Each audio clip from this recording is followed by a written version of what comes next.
second season. The heroes and heartbreaks to be determined. Both Fresno State and Utah have traveled the beaten path of this season as winners, now awarded with an opportunity to hit the field once more.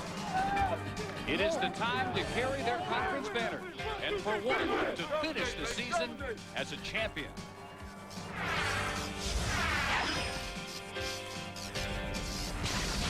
Again this year, we kick off the bowl season with the EA Sports Las Vegas Bowl at Sam Boyd Stadium. A matchup of conference tri-champions from the WAC, the Fresno State Bulldogs, and from the Mountain West, the Utah Utes, and a sea of red everywhere you look inside Sam Boyd Stadium. And again, welcome to Sam Boyd Stadium, Las Vegas, Nevada. The EA Sports Las Vegas Bowl just about set to kick off, matching Fresno State and Utah, their 9th meeting. They have split the first 8, and we welcome on the sidelines with us this evening, Dave Ryan. All right, Dave, thanks a lot. It has been far from a routine road to success for Utah star running back Mike Anderson. The 26-year-old from South Carolina never even played high school football. As a freshman, his coaches wanted him to be a lineman. He preferred running back, so instead he played something completely different, as in the drummer and the marching band for the next 4 years. After graduation, it was off to the Marine Corps. A 4-year stint there where he was noticed by junior college coaches at the base camp team as being an outstanding running back prospect. He went to JC in California, had a tremendous career, a 2-time All-American there. His number is amazing. 3,200 yards, a school record in 1997. At Utah, even better. A school record for average rushing yards per game. 2,150 yards, 22 scores, best ever by a 2-year player.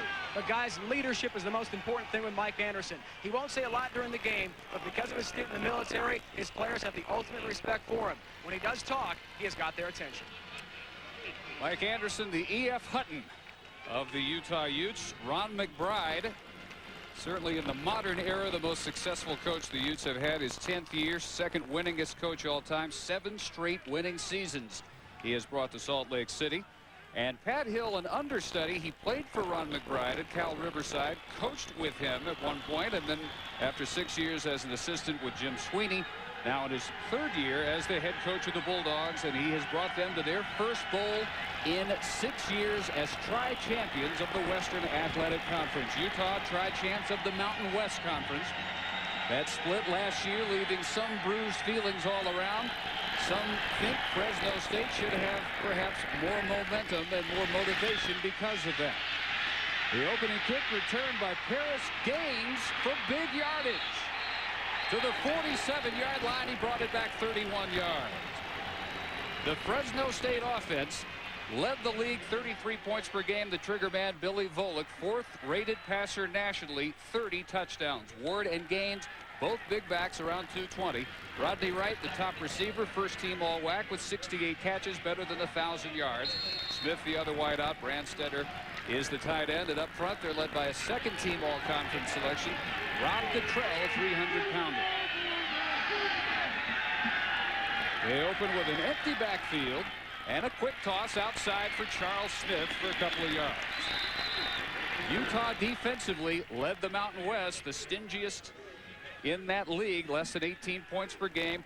Their bell cow, the Mountain West Defensive Player of the Year, 13 sacks led the league this year for John Frank. Smith, Kemoyatu, and Bowers joined him up front.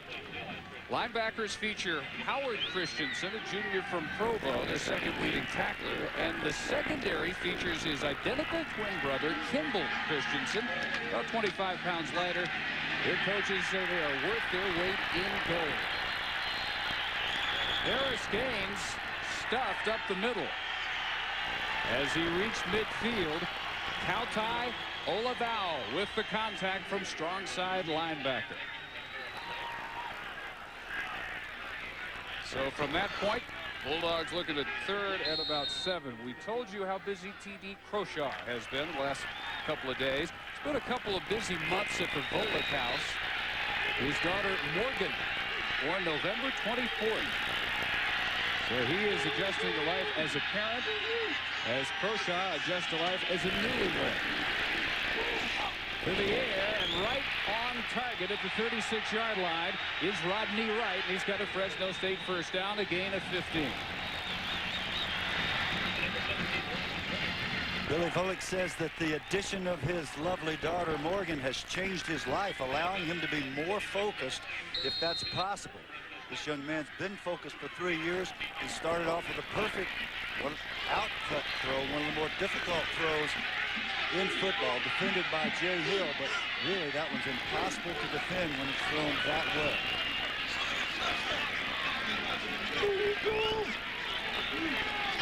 Motion from right. Takes it on the reverse. Tries to cut the corner and ridden out of bounds by the free safety, their leading tackler over there, Jason Potter. When you see execution like the previous throw on the outcut to Rodney Wright, that is the product of months and months of work. For the first time since I've been visiting with these young men, Volek told me they went two-a-days. He said, I memorized their phone numbers. I call them every day. That's why this offense clicks when it's working as it is now. So far, this opening drive moving impressively, although Gaines is hit the backfield and does well to reach the 36, the original line of scrimmage. Howard Christensen joined by twin brother Kimball. And the guy that makes this play happen for the defense is Kautai Alibao. He sort of relinquished his rover position, which is a glamour position on defense, to move over to the more difficult and the less glamorous position of playing the strong or the stud linebacker. He lines up in the tight end almost every play. He's a man. He's tough. He got penetration. He caused that play to bounce and to be stopped for no gain. Honest enough to admit he was not wild about that idea when the coaches first broached it after last season, but he realized the team needed it, therefore he was on board. And has had a solid year after the position change. Timeout called. Opening drive for the Bulldogs has reached the 35 of Utah. At the foothills of the Wasatch Mountains, Fresno State driving. They look at a 3rd and 9 at the Ute 35-yard line. Charles Smith, the motion man. Volek throws back to him, and well read that time by the Utes. To Neil Etheridge, tracking Charles Smith all the way. In fact, stopped him for a loss of about 1.5 yards. So what the Dogs hope would turn inside into some running room never got untracked, and there is an injured Utah defender. Neil Etheridge is a really interesting person, leaping over piles and making plays like that. He just had his knee scoped November 30th. And for those of you who have had knee scopes, that's not very long to recover. As a matter of fact, Dr. Carolyn Curry had a knee scope last summer. She hadn't been jumping over any piles like that lately. I know she could. If she used to daily. That's got to be a real sacrifice. Not only did he dive over the pile, he made the tackle. I'm sure I'll be prompted on that issue when I get home. This is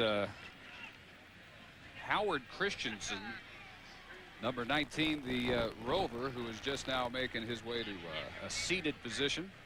He and Kimball, sons of a BYU religion professor, grew up in Provo, blocks from Cougar Stadium. Never wanted to play for the Cougars, though. From their earliest memories, they always wanted to be Utes, and that is what they are, and Howard will be helped to the sideline.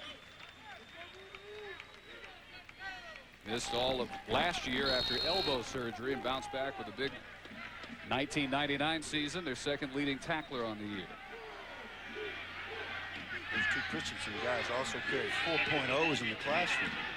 So Joe Comfort will try to hang this one somewhere inside the 10 on 4th and 10. He is an excellent placement punter, one of his strengths. And it's fair caught. It's down at the 2. You can't do it a whole lot better than that. 34-yard kick killed at the 2. Wow. Marcellus Armstrong down there covering it for Fresno State. So with terrible position to start with, T.D. Croshaw goes to work. He led the Mountain West with the best quarterback rating in the league, 14 touchdowns against only 7 interceptions. Anderson, bruising running back. Boo Bendinger getting the start with Steve Smith, their leading receiver, out after sustaining a neck injury in the victory over BYU. Russell now becomes probably the top target. Lewis Park, all Mountain West. First team at offensive guard leads that group. And the toss sweep finds Anderson. Ready to go 98 yards. A foot race inside the 30, and they grab him at the 22.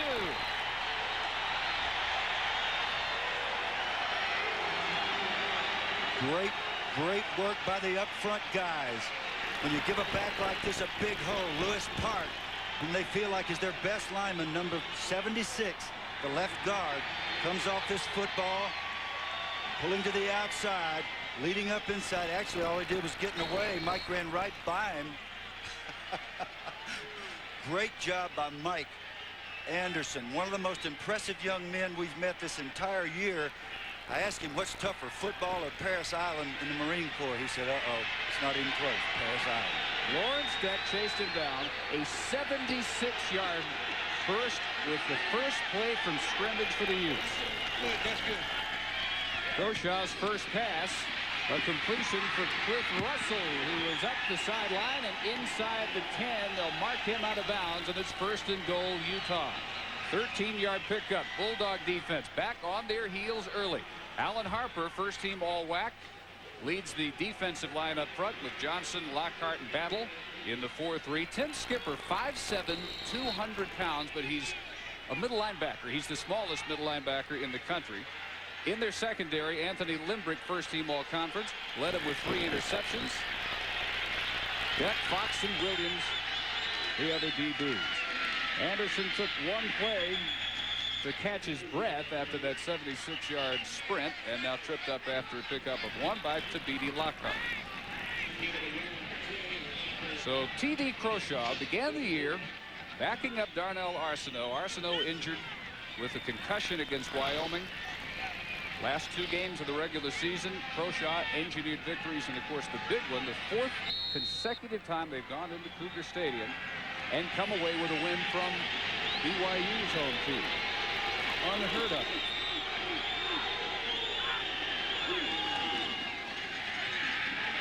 Play fake over the middle and batted away, and very fortunate that was not picked off by Orlando Huff. So your T.D. Croshaw, here's what your week's itinerary has involved. Flew here with the team Tuesday. Practice Wednesday, back to Salt Lake City. They had long since arranged their temple marriage for Thursday. You don't reschedule those, so ceremony as had been planned. They came back catching a 4:30 wake-up to Las Vegas. Worked out yesterday. We saw him about 4:30 yesterday afternoon. He looked like he had not slept in months. But he's got it geared up and ready to get Utah on the board, he hopes. 3rd and goal. And whistles and flags.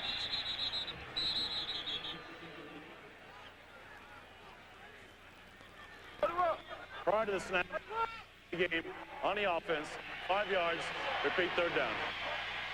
Now, if you're Utah, you just have to hope that this is not an indication that T.D. Croshaw is fatigued and is not as sharp as he needs to be.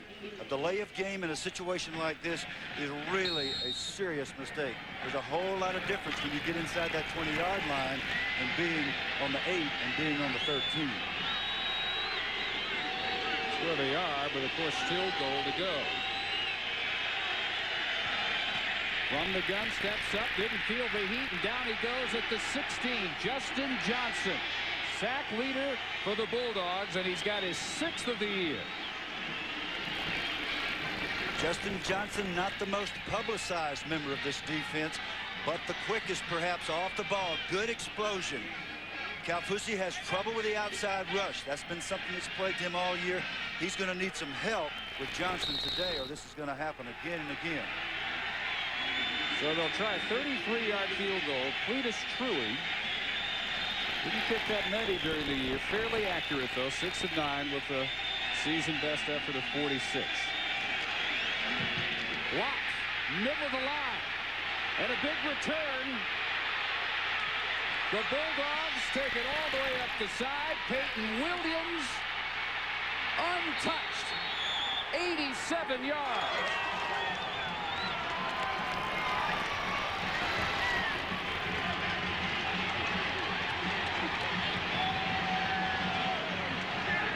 13, Terrence Brown got up in the air and got that football.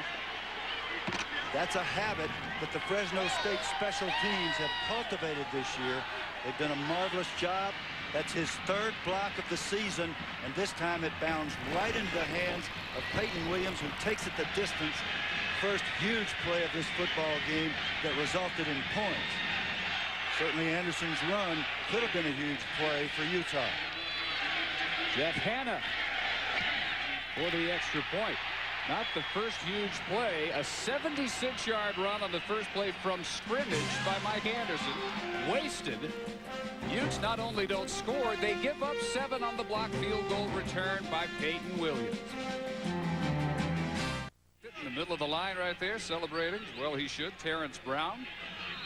And now deep for the Utes, Deshaun Crockett. Waiting for the kick from Jeff Hanna.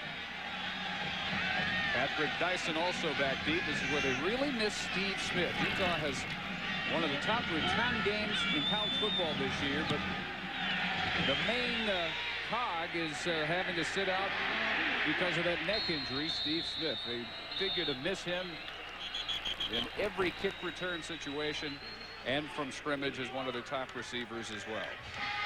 So after the touchback, they go back to work from the 20. And about as violent a momentum change as you'll ever see. And here's how it happened for Brown up the middle. It's the double thump that every kicker hates to hear. The big guys up front made this happen. Look at the penetration. Look where they've taken the line of scrimmage. That's the reason Brown is able to get far enough into the line of scrimmage so that when he leaps, he's up where the kick's going to be. Omar Bacon, a bruising understudy to Anderson.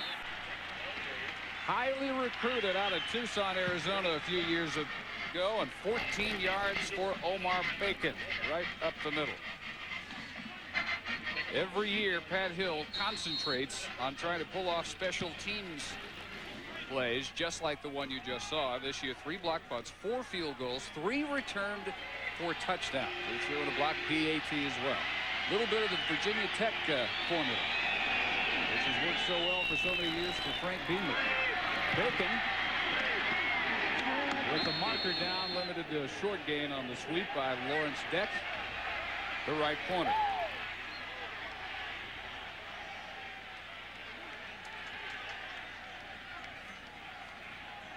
Conference USA officiating crew headed by Al Riveron, the referee. Holding on the offense.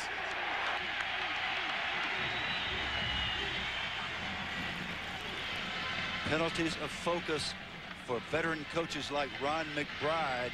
He understands that this kind of thing can kill a drive in a heartbeat, especially when it's a big one like this.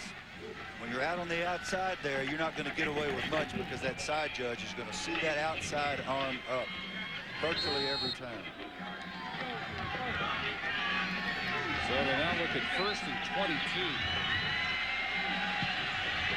Orshaw's penalty prior to the block field goal costly. We'll see how costly this holding penalty is. Rich has picked up well, and the throw is in and out of the hands of Cliff Russell, and we send it down to Dave Ryan. Well, guys, disastrous news for the Utah Utes to start this game. We're just underway in the first quarter. 2 starters are out for the game. Starting linebacker Howard Christensen, we saw him leave earlier. He's done for the game. A sprained ligament in his left knee, taken to the Utah locker room for further observation. Also starting left tackle Doug Kafusi, a sprained right knee. He is out for the game.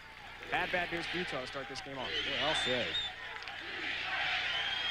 Kafusi replaced by Jordan Gross at left tackle.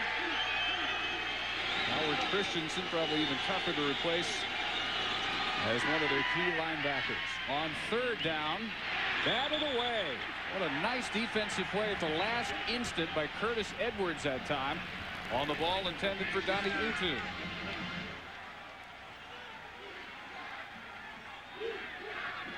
Edwards with 3 interceptions, maybe a shot at that one. Decided to go for the safer play, the deflection. So 3rd and they still need to get to their 44. Edwards played it perfectly, getting across the front of the receiver and getting his hand on the ball without putting the backside hand on the receiver, which is usually the reason those calls are made.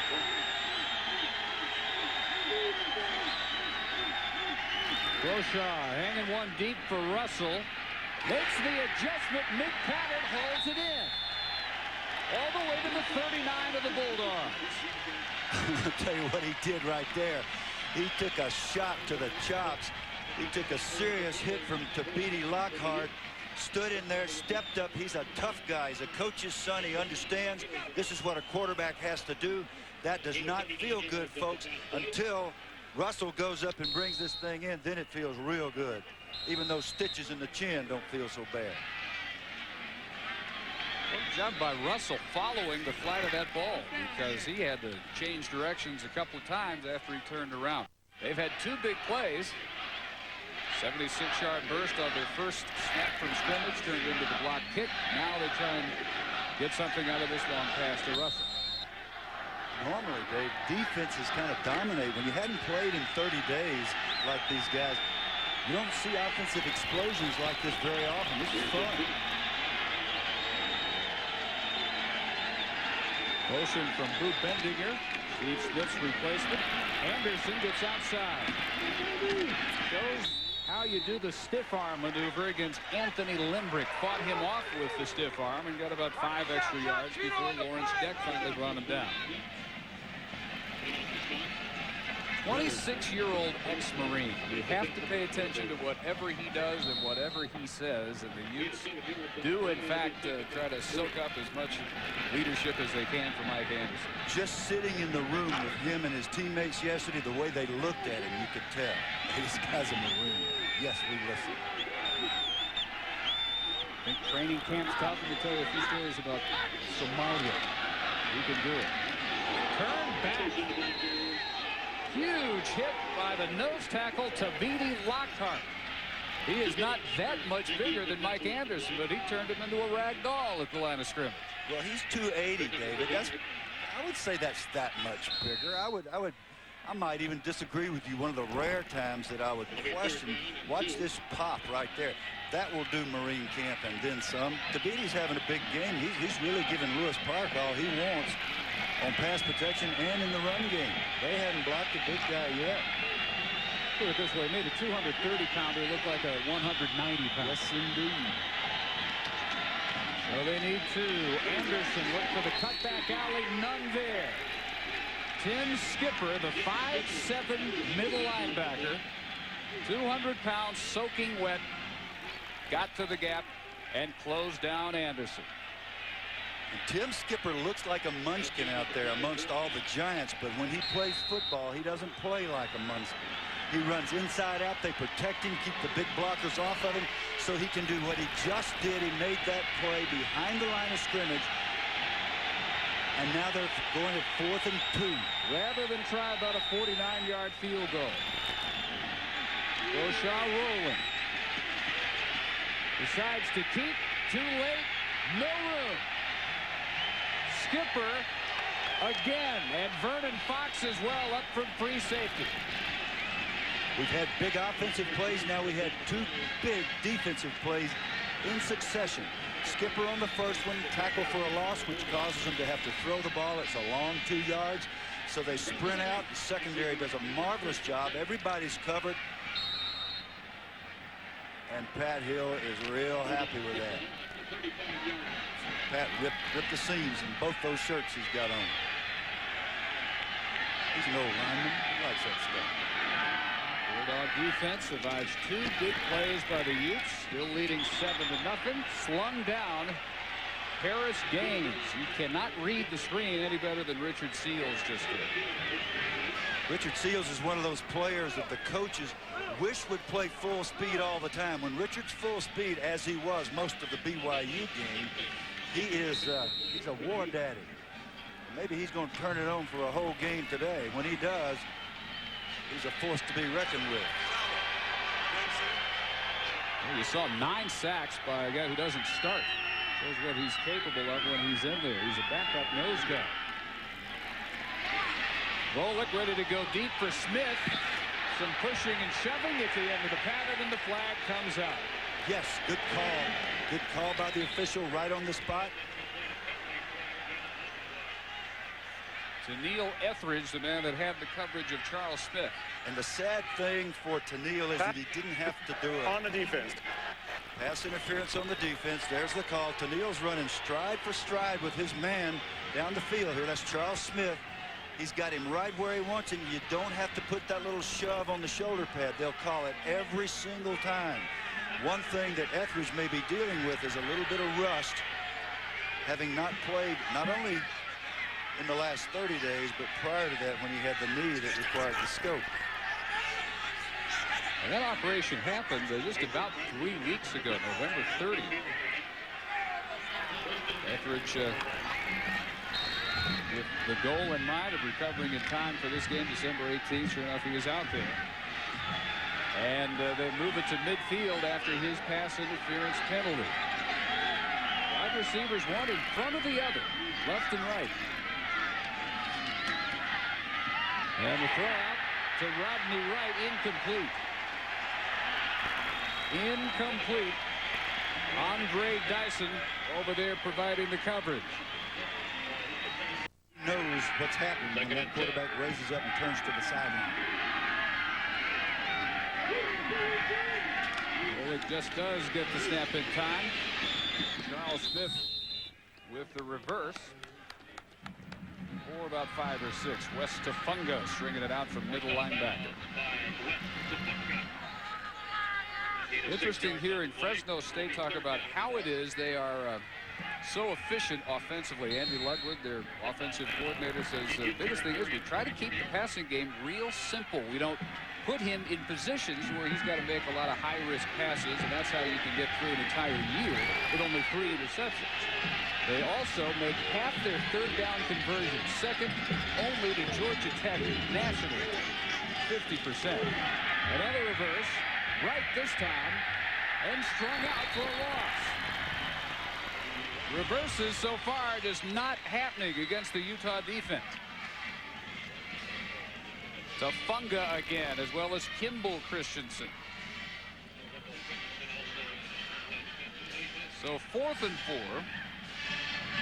And we'll be able to track tonight not only the direction of the wind that the kickers are having to work with or against, as the case may be, but the strength. And in this case, they're going to get the punt with the wind coming from that far corner, about 3 miles per hour. Joel Comfort dropped one at the 2 last time. This a low end-over-end job, which is bobbled by Patrick Dyson and brought down at the 1. Hard to believe they could start with worse field position than they had the first time, but they will. 36-yard kick, and with the bobble, Dyson loses 7 on the return, so they'll start from the 1, trailing 7-0 in Vegas.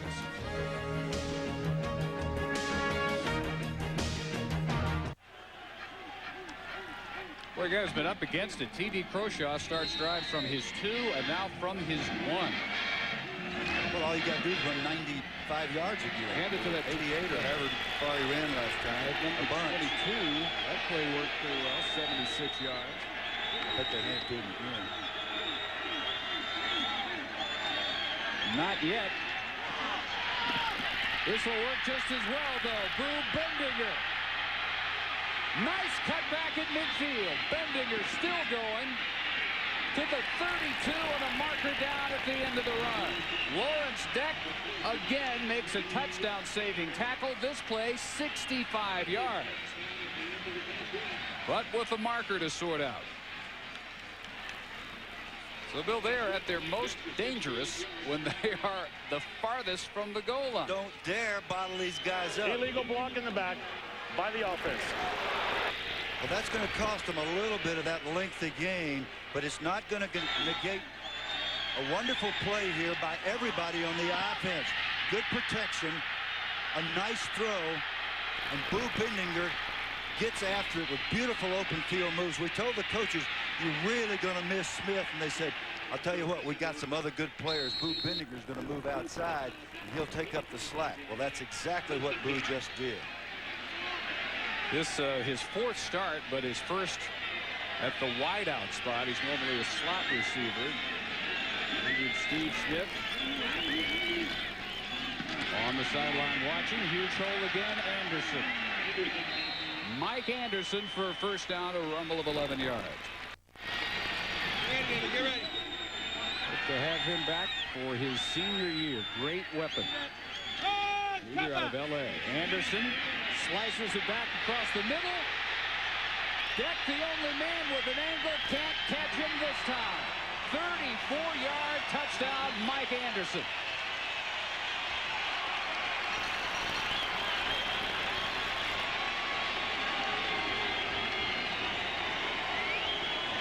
This is really, really good blocking up front. Huge hole and a beautiful cutback. Beautiful cutback and into the end zone. Anderson showing the speed, and this time Deck's got to be getting tired here, David. You got to be asking the other 10 guys, and when's somebody else going to tackle somebody? One win spread after another for him. So Cletus Truey with a chance to tie it at 7.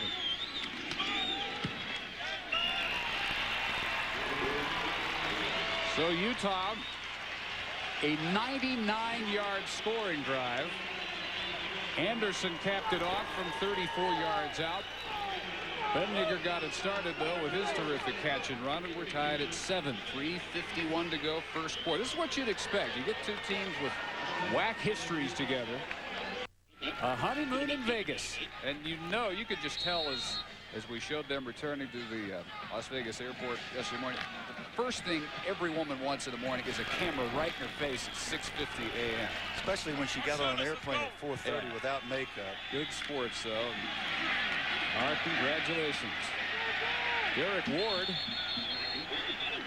across midfield to set up 3rd and short. They will actually get a little bit of a honeymoon here in Vegas, and then they've got family receptions planned a little bit later on, but this was right in the middle of the busiest week of the football season for TD Croshaw. We're 1 quarter into the EA Sports Las Vegas Bowl, year 8 here at Sam Boyd Stadium. 7-7.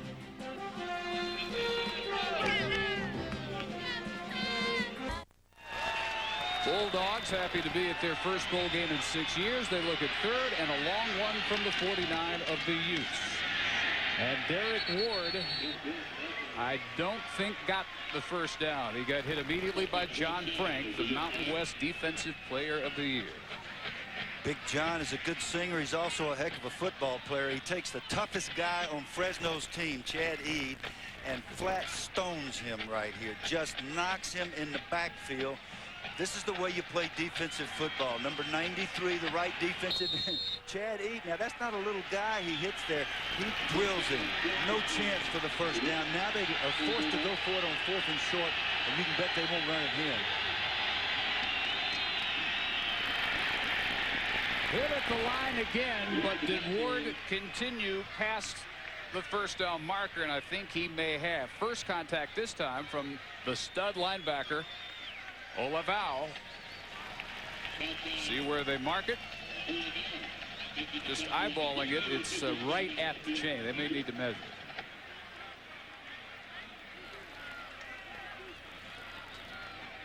Fairly gutsy, though, by Fresno State. They surrendered 259 total yards to Utah in the first quarter.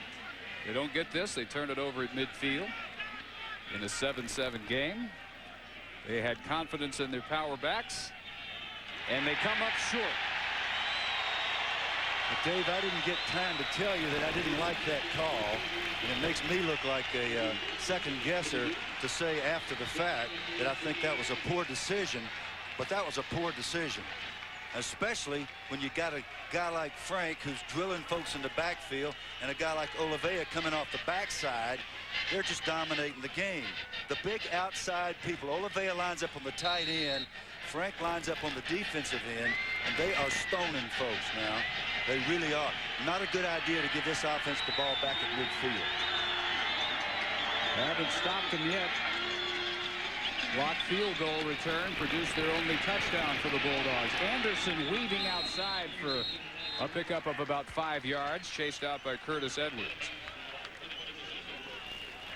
Anderson's showing some shake out there. Now he's got power, but he's also got nice moves. And Mr. Deck, who has run down every long play, just left a part of his equipment on the field. He needs to go back and retrieve his jock because he just got faked out big time. There should have been no gain on that play. Nobody blocked number 36, the corner, Lawrence Deck. But Mike took care of him by himself. There go 2 tight ends on 2nd and 6.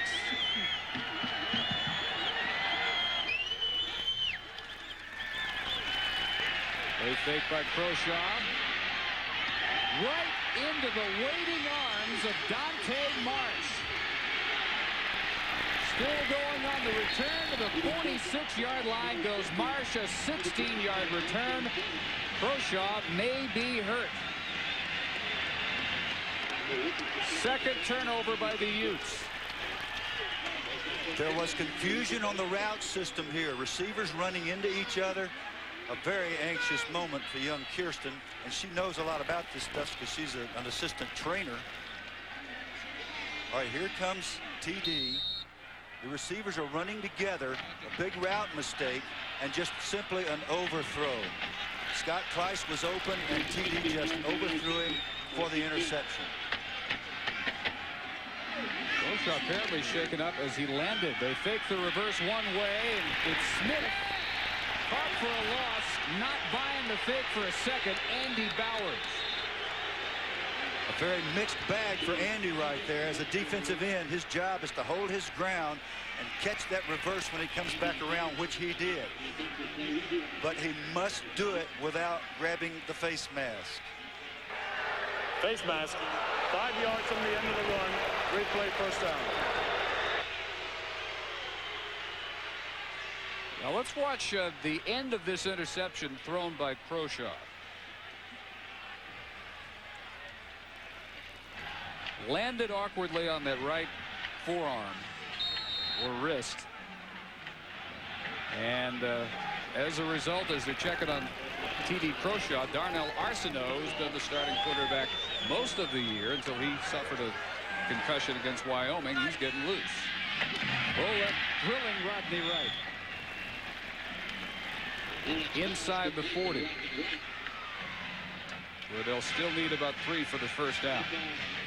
Arsenault, Bill, has worked this week, but not just at quarterback. They're so down at the wideout spots that they're figured if they get him in, it may well be as a receiver, not as a quarterback. They have to rethink this now. Yeah, they got to rethink it because of the injury, but this guy's a competitor first and foremost, and I'll guarantee you, he didn't want to see his buddy get hurt, but he's happy to be going in the game if in fact he does.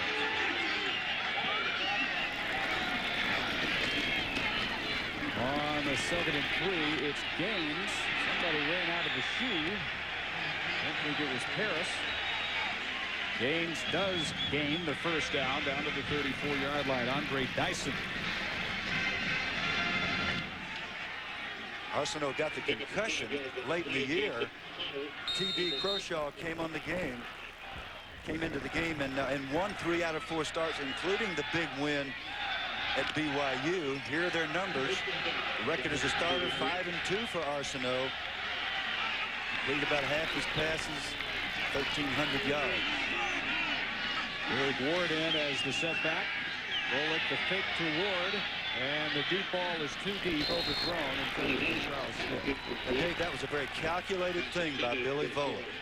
He has a high completion percentage, but when he throws the ball deep, he never throws it so the defender has a chance to catch it. Either his guy's going to catch it or he's going to throw it over everybody. Somebody has coached that young man well, and I suspect, since he's a coach's kid, his pop had something to do with it from the time he took his first snap. That would be Dad John, who is the head coach at Sacramento State. John Volick bringing up one of the most efficient quarterbacks ever to play college football. Toughest to intercept ever. And has kept it away from the U defenders so far. Swing pass out to right. Try and get him in space so he can make a one-on-one move, but he's driven down by Tennille Etheridge, and let's check down below with Dave Ryan. All right, Dave, checking in with TD Croshaw's injury situation. The throwing shoulder, his right shoulder, slightly jammed on that last tackle play. He's going to try to loosen up on the Utah sideline. The trainers say they hope he can come back in. They're optimistic right now, but it is pretty sore and tender for T.D. Croshaw. Now, surprising as this may sound, sometime when you get nicked like that, the pain itself revives you and gets you sharp again. He may come back in this game and play better still than he has.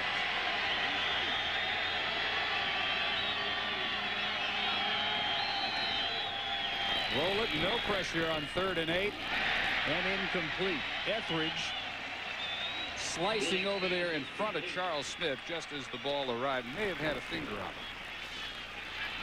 Getting back to T.D. Croshaw and his injury situation, it's a funny thing about the human body and the human mind.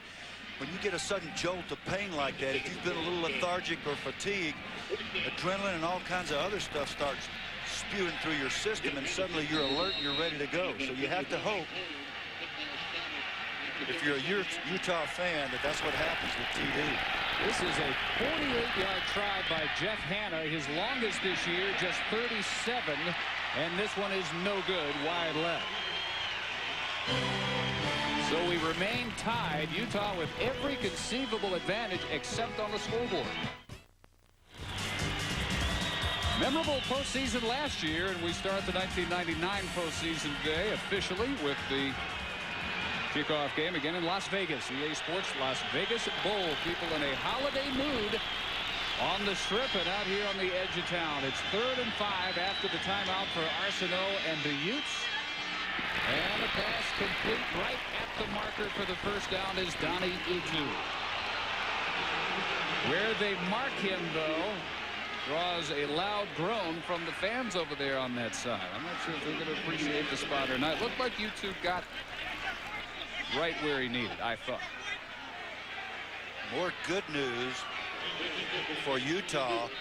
That's a very tough throw. The ball going away from Arsenault, and he was right on the money with it, regardless of whether they make the first down or not. It was a nice throw and catch. Good for his confidence and good for him to indicate that his arm strength is what it should be. He hadn't played in a long, long time. Those are not easy throws, and those are risky throws out there in the flat. And an interesting situation here for this Utah coaching staff.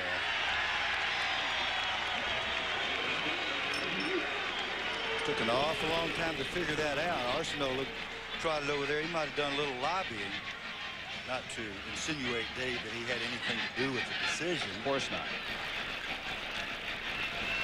But they got it by the proverbial nose. Hey, you guys got to get back. At the 41, the drive continues. Now behind Arsenault is a junior Tony Alvarez, who only played in 3 games all year and threw 3 passes. They're going down for the Utes. That is a concern. Anderson, no room around the corner, cut off by Lawrence Depp. Well, as we get into bowl week next week, things to keep in mind. Nebraska, 31 consecutive bowl appearances. Ohio State is not there for the first time since 1988. Colorado and Georgia Tech working on streaks of 5 consecutive bowl wins. Those are the longest active streaks in college football. Favorite time of the year.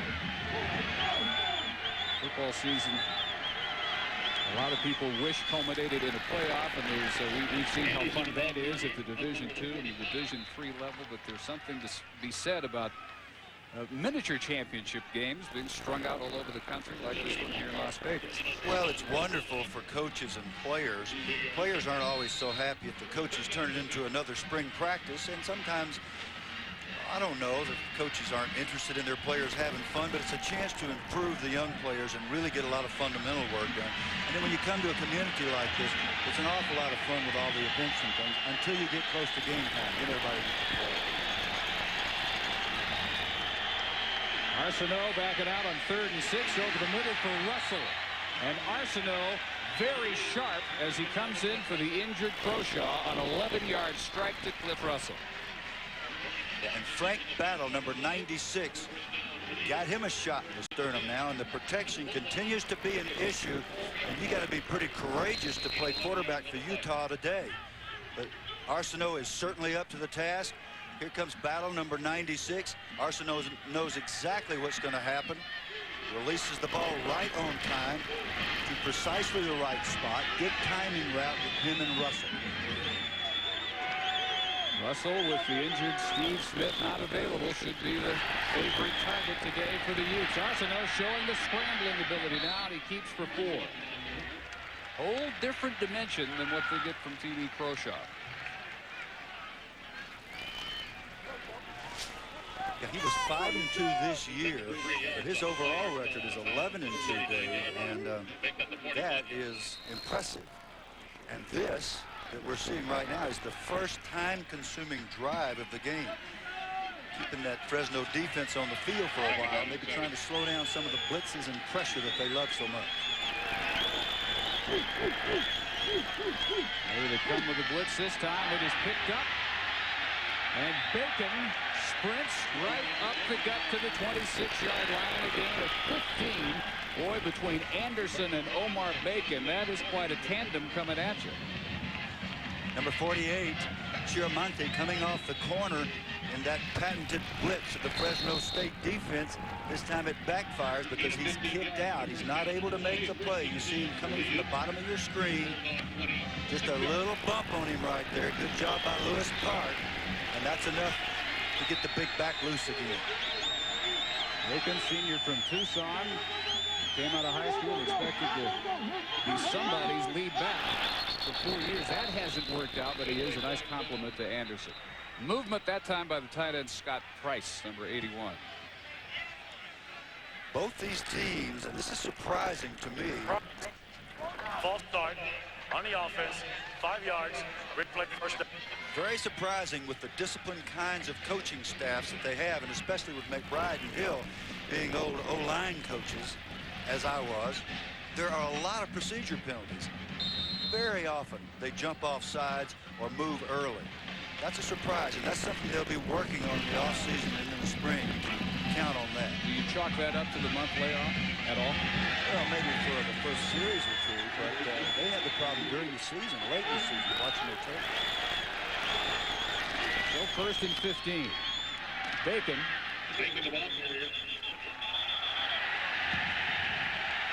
Bacon with about 4 yards, and then the flag again will come after the late hit. It was Alan Harper and Michael Richardson. Richardson getting involved. But the reason the crowd cheered is because the umpire got knocked down. Now, I think that's kind of That's cheap. nice. No, you don't cheer when the umpire gets hit. Those old guys get beat up all the time. You shouldn't cheer for that. Ben Young, the umpire, apparently okay. We Dead hope. ball, personal foul on the defense. After distance, first down. Well, Alan Harper is the war daddy for that defense, and he's not going to be pushed around. And I thought Richardson was a little extracurricular in his activity toward the end, but the guy that retaliates, this is what you try to teach your players. Okay, so you take a cheap shot. If you retaliate, who are they going to call? They're going to call you every time. A mistake by Allen. Now they'll have to try to make up for it because the field position now favors Utah in the extreme.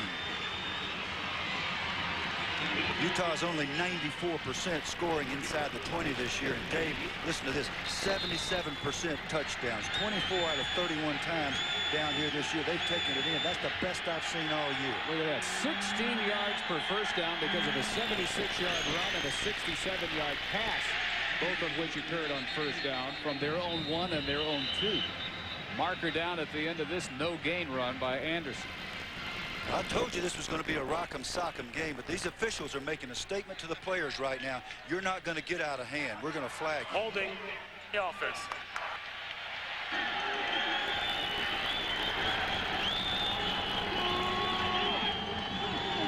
Arsenault looked sharp so far on this drive. He'll keep maybe a couple. First catch of the year by Michael Richardson. Converted lineman sets up this third down play, and the toss to the back of the end zone. Nobody there in a red jersey. Marcellus Armstrong made a desperation dive for the interception. It'll be 4th and 13. Without Steve Smith, they're giving up 78 receiving yards a game, second best in the conference, 20 yards per catch, 140 all-purpose yards, best punt returner in the conference, fifth best in the country. So Utah will line up a 34-yard field goal by Cletus Truey to try and break the 7 all time. And Burton Shaw, the holder, blocked. Second block kick of his first half.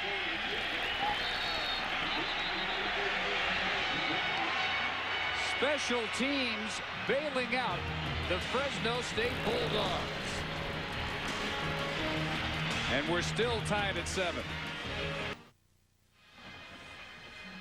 We are still 7-7. The Utah Utes have moved the ball at will, but they've had 2 blocked field goals by Terrence Brown of Fresno State, and here's the most recent.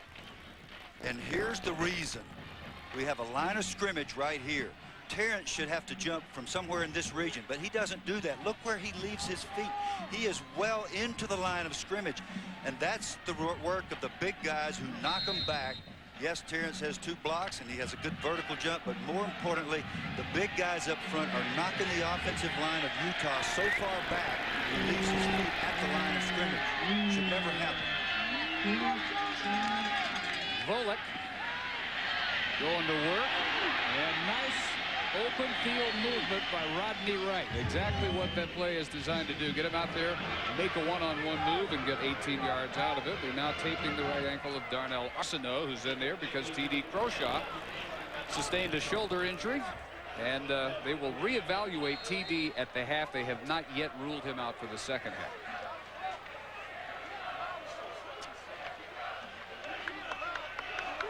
Just in case, though, if you're Tony Alvarez, you gotta think about getting loose, don't you? Well, I think so. He played 3 times all year. Paris Gaines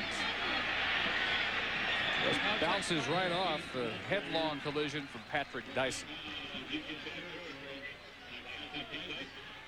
Strange game for Utah. They have outgained Fresno State, Bill, 325 to 66. They're on about a 750 total yard pace, and they're tied with 2 block kicks, not only costing them points, but the first block turning into the Fresno State touchdown. Peyton Williams returning it 87 yards. Now their offense trying to get something going of a sustained drive, and that has not happened yet. This completion over the middle is going to be close to the first down for Vince Brandstetter, wrapped up by Olivao, the strong side backer. So many times, Dave, what happens in a game like this is you come out and you just run up and down the field, but you don't get points because you make mistakes, you throw interceptions, you get kicks blocked. And before you know it, you're behind, and suddenly you're not running up and down the field. It's hard to maintain the mindset and the sharpness when you aren't being rewarded. This defense for Utah has been put under the gun again and again. Now another 3rd and short situation, and they are going to need to come up big again. Out of 2 tight ends. Gaines very close. I think he will have it by about a foot. Just needed to get somewhere inside the 41-yard line, and he did, and no measurement needed. And he did it on his own because nobody was blocked. He just turned it up and got his pads down and dove and somehow got the first down. One of the things that the coaching staff at Fresno was really worried about was the strength of the front 4 controlling their offensive line, and that's exactly what's happened so far. Back to the 3 wide look. John running out on Volek, just does get the step. Hole off the left side for Gaines. inside the 30, a pickup of 11. Let's check in with Brian Kenny on what he has in store for us at the half.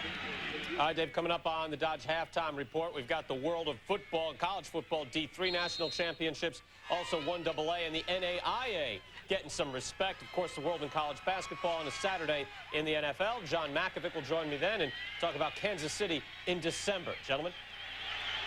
It does get busy this time of the year. College football second season beginning to bed. Basketball full swing. Now Derek Ward. Ward finds the cutback angle to the 6-yard line. First and goal. Derek Ward, 22 yards. First time all day that we've seen Olivelle blocked well. Chad Eade, number 65, took his lumps earlier, but he does a good job of staying. He's not holding. Right there. Fullback, good job leading right there. Good job by Eade right here. And Ward does what he does so well, which is to hang on to the football and make yards. Unbelievable vision and ability to cut on a dime. Volek to the end zone and the crowd and incomplete. Yeah, rare mistake by Billy Volek, who threw it where he should not have thrown it. Sometimes you get to thinking that you're larger than life and you can thread a needle or force something in there. And he is very fortunate that that ball bounced away rather than going into the defender's hand. It's Brandstetter, the tight end, the intended receiver. A lot of red shirts coming from both directions, and the reason that was confusing is because Frank had dropped off in the zone blitz. The defensive end 93 was back there in coverage, and Bullock didn't see it. They're terrific inside the red zone as well. Ward, a huge pileup right at the line of scrimmage. John Frank, Garrett Smith plugging the middle up well for the Utah defense. Third and goal coming from right out about the 5. Ward, their leading rusher, 824 yards. They say if there's a criticism, he always looks to break a long one, and sometimes he's not willing to settle for what would be a respectable 5, 7, 8-yard gain because he wants it to go 80 every time. That's, if you're looking for faults, that's not the worst fault I've ever heard for a running back. This needs to go 5 here. Third and goal.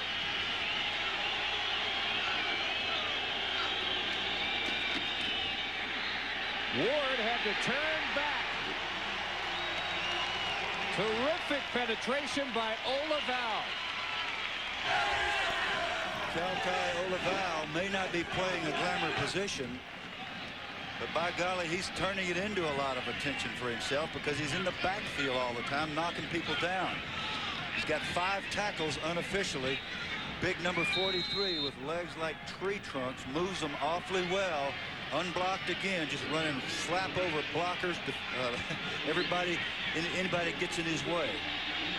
Nice play. Jeff Hanna to try 32-yarder. The all-whack kicker, and this one is blocked. Kimball Christensen with the recovery of the block kick at the goal line. 3 blocked field goals. 2 turned in by Fresno State. Utah gets one here with 48 seconds in the half. Sun setting over Las Vegas. And on our first half, 48 seconds to go. 3 blocked field goals. And the most recent turned in right at the 1-yard line where Kimball Christensen recovers it. Howard Seals blocked it for Utah. Now with 48 seconds to go, you think they take the quickest knee they can while it's not a safety and get out of here tied 7-7. Taking knees down here is risky business.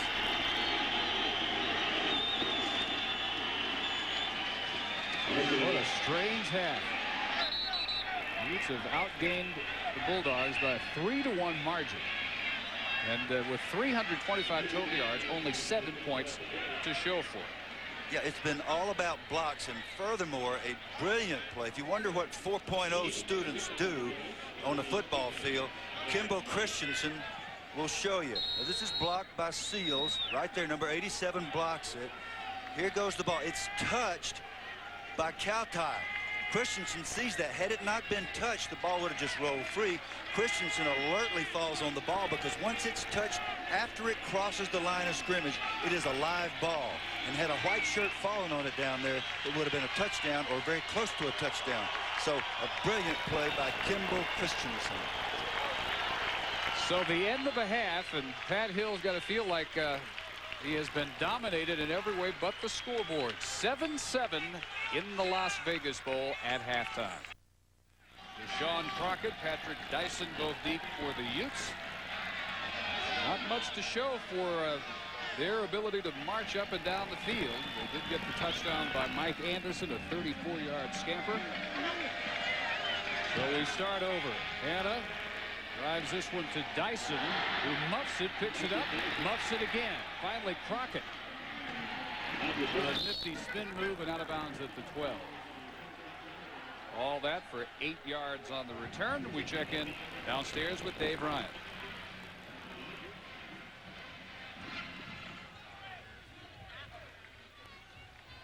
We will get Dave Ryan's mic fixed momentarily. We'll check in with him as soon as we can. Darnell Arsenault came in middle of the second quarter when T.D. Croshaw sustained a shoulder bruise, and Bill 4 out of 5 for 24 yards. He didn't show much, if any, rust at all, having not played in either of their last 2 regular season games. He looked sharp. Give it to Anderson on first down. And the bruising senior, 26-year-old former Marine from Winnsboro, South Carolina, pounds for a pickup of about 7 into the arms of the middle linebacker, Tim Skipper. Smallest middle backer in the country, but first team all-WAC last year and second team all-conference this year. Another one out of a football family. His father Jimmy, the running backs coach for the New York Giants. There are coaches' kids all over the field out there. Anderson will be close to the first down here. He had a spectacular first half. 76 yards on his first play from scrimmage. We go back to the last 4 games of the regular season. 80 against BYU out of the team total of 96. Big yardage against New Mexico, not much at all against Wyoming, and somewhere in the middle against Colorado State. Today, 163 of their 197 on 14 carries. So he has shown the ability to pick up the short yardage. He's also shown he has breakaway speed, and he has the first down here. While his offensive line mates haven't done a very good job of pass protection, they have blocked extremely well in the run game, opening gaping holes, and when he gets those things, he knows exactly what to do. He's strictly north and south, Dave. He splatters headgear.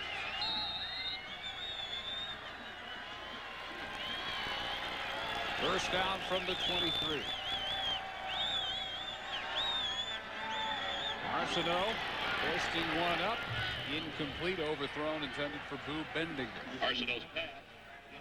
I'm impressed with Arsenault. I like what I've seen of his touch. I like his poise.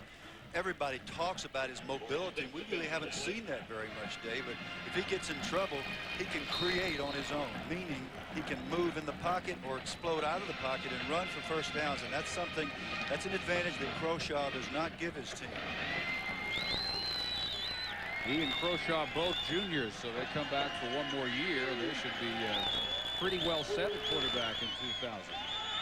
Anderson seemed to bobble it after the exchange. May have thrown his timing off just enough to limit him to very short yards. T.D. Croshaw, they said they would reevaluate at the half, and you see that the shoulder pads are still off, and that evaluation is he will not play the second half. One of the really good things about college football is that in virtually every program, young men are not asked to go back in the game when they shouldn't. They may beg you to play, but the doctors and trainers rule supreme on those kinds of decisions. So if he shouldn't be playing for personal health reasons, that's why he's not out there, and that's good logic by the physicians. Arsenault looks up, sees the play clock winding steadily down on him, and burns a timeout. So they'll look at a 3rd and 8 with 12:47 to go in the third quarter when we come back to Vegas.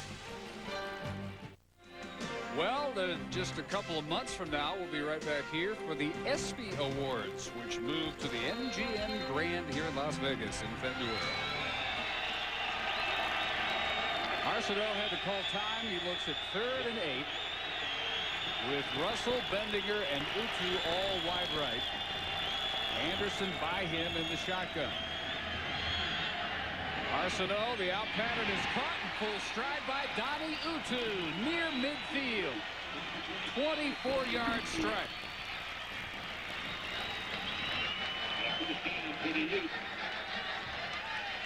Number 25, Donnie Utu, is the guy that came through big time in the BYU game. This is not a pretty pass. It's a little bit of a duck, but it's right where it needs to be, and a terrific catch. That's hard to do. Nice concentration and hanging on to the ball even when it hits the ground. Utu really emerged almost out of nowhere as a big threat against Brigham Young. 8 of his 23 catches for the year in that game. And Arsenault shows how he escapes. Magnificent job of picking up a yard. Jumped right over Nick Burley, kept right on going, and let's hope that Dave Ryan's mic is working now. Dave? Well, it sounds a lot better, Dave. I think it is. Thanks. Now, Darnell Arsenault is the man for Utah in the second half. As you mentioned a moment ago, T.D. Croshaw is out with that strained right shoulder. Says he can't lift his arm above his shoulder, so he's done. Arsenault, though, re-aggravated a mid-foot sprain in the first half. That went back to an injury that happened early in the season, one of his many injuries throughout the year. He told me running out onto the field for the second half, the injury's all right, but his mobility could be compromised a bit because he did strain it in that opening half. Now, as for Coach Ron McBride, he says we've got to finish our drives, less penalties, and, of course, big improvement up front on special teams. Yeah, they handed us a whole long list of his many injuries. The sprained foot was only one of a litany, including a hand problem, strep throat, concussion.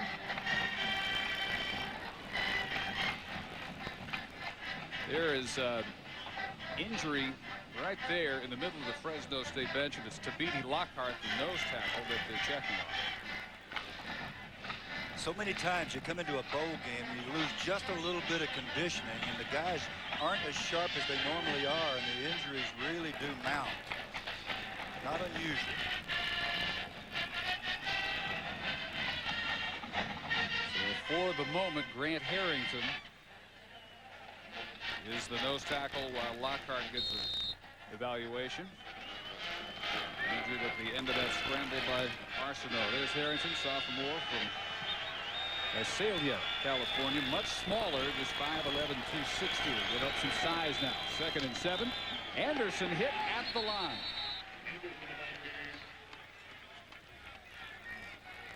Mike Anderson with a spectacular first half, carrying the Utah offense. Right out of the shadow of the goalpost in his own end zone, he makes a very clear statement on play number 1, what kind of day it's going to be. 76 yards. Beautiful job of reading his blockers and cut to the outside, back to the inside, down the sideline, in this case, back to the middle of the field and running over the free safety. He can do it all. Blitz comes, they pick it up on 3rd and 6, incomplete this time as again he tries to find Donnie Utu. Tyrell Grayson coming hard on the blitz. Arsenault throws incomplete, they'll have to kick. Arsenault continues to show poise. That throw was pretty good. Not perfect, but the kind of throw that you would have thought that Utu would make, especially after the spectacular previous catch. Chris Hunter not very busy in that first half that moved the ball so well. Charles Smith looks for this around the 10-yard line. And he'll make the fair catch at the 17. 31-yard kick. Greatest night in sports right here in Las Vegas. Monday, February 14th. We will be talking about the ESPY Awards live from the MGM Grand Hotel.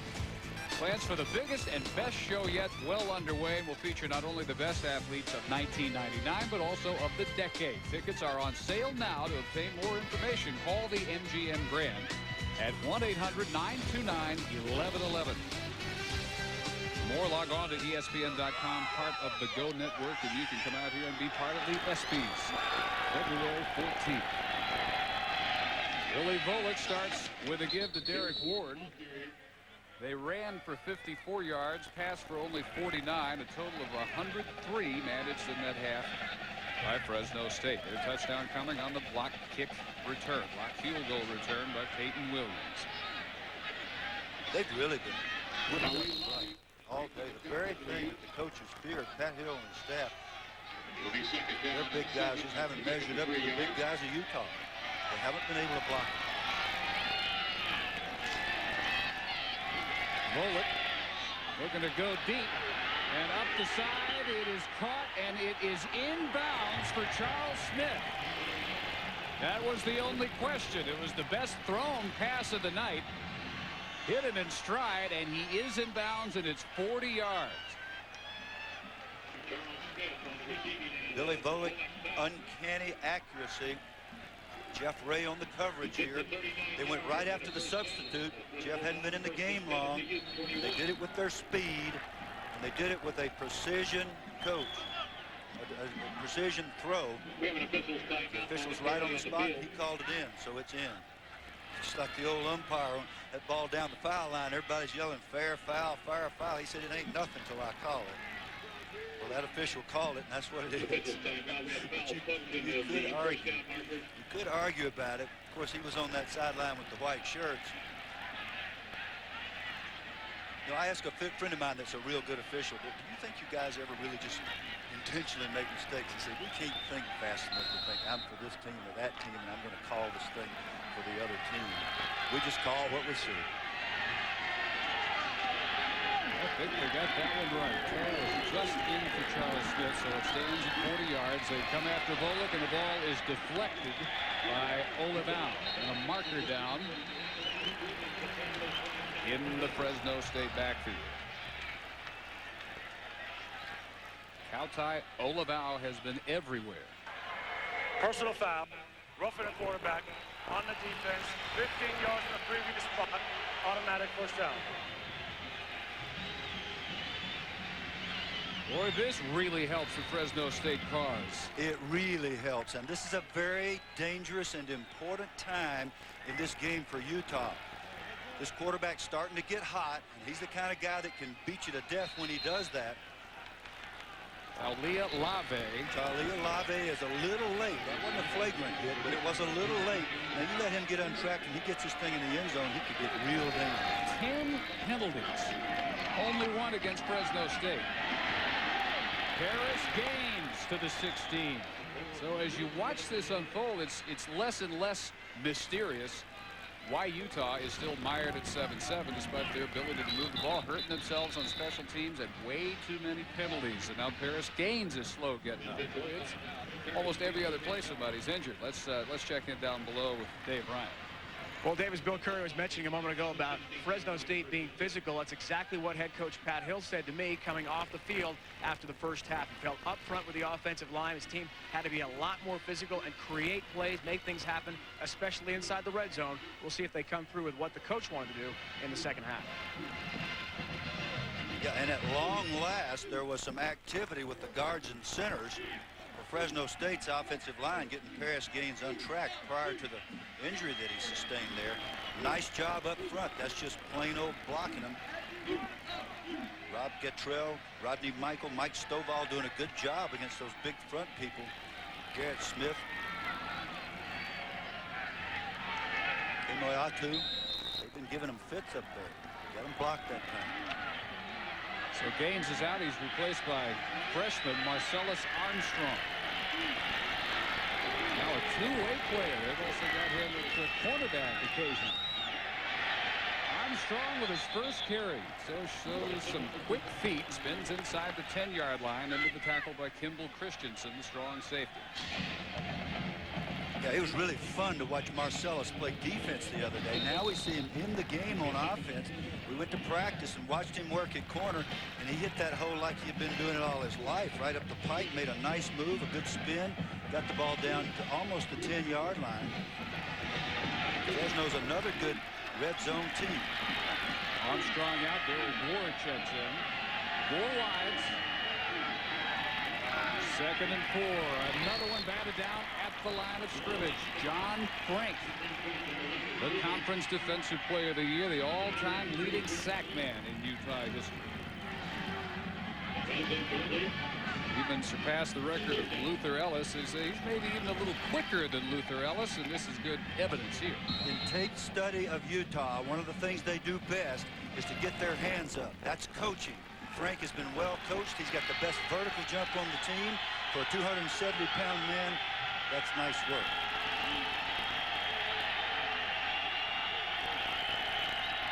Blitz comes on 3rd and 4. Volek retreating, finally has to throw it away. It was Kimball Christensen coming on a safety blitz. No flag, but Volek flat on his back. A blitz out of the safety position coming from the secondary cannot be accounted for by anybody other than the quarterback and a receiver. He comes from deep. That ball's got to be gone. You just have to hope, if you're a Fresno fan, that the injury's minor. It was a clean shot. Ball was just thrown. Safeties love to get in there and get a shot at the quarterback with nobody blocking on them. Linemen love to catch those little safeties coming in the B gap and unload on them, but there was no lineman present at that time. So it was Volek's job to see it and unload the ball, which he did. And he looks like he may be okay. It's very different on the bench for Fresno State. They don't have the two quarterbacks who have both seen action like Utah. Jeff Grady is a freshman who only threw 3 passes and completed 1 all season. Saw action in 6 games. Well, they've been 64% touchdowns down here in the red zone. They don't like having to kick this thing. There's now a 27-yarder lined up right between the hash marks. Finally, a kick that is not blocked. Son of a gun. You mean they didn't block that thing? Didn't know if we'd see one of those tonight. 10-7. Fresno State breaks the tie.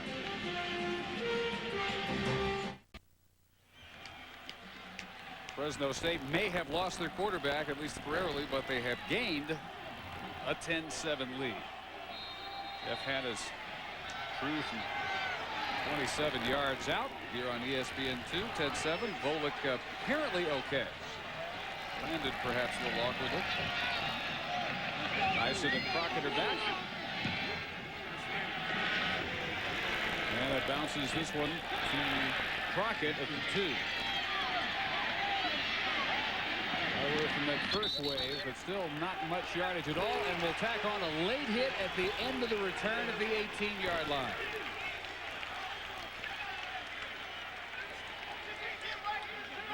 Marcellus Armstrong, it looked like over there. When you get to the sideline and you're trying to do your job, and it's Marcellus Armstrong again, this time busting it down, covering the kick. You get to the sideline, you're just not real sure of where it is. On the kicking team, 15 yards from the end of the run, automatic first down. And he was definitely late. The ball carrier was out of bounds. It was a shot he should not have taken. And there's really no excuse for it. You can tell right there he's not happy with himself. And he does not want to see Pat Hill right now, because what you don't want to do at a time like this is let that other team get good field position, and that's exactly what Marcellus just did.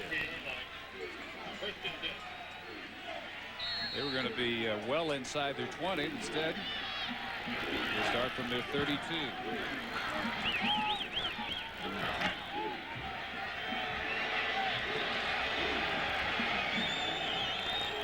Anderson lining up behind Arsenault. Mike Anderson, 16 carries tonight, has 166 yards and their touchdown. And they screen it to him. Set up nicely. Anderson good to go. Up the side and out of bounds near midfield. And what we're seeing here, Dave, is the advantage, and it is a supreme advantage, of having 2 starting quarterbacks.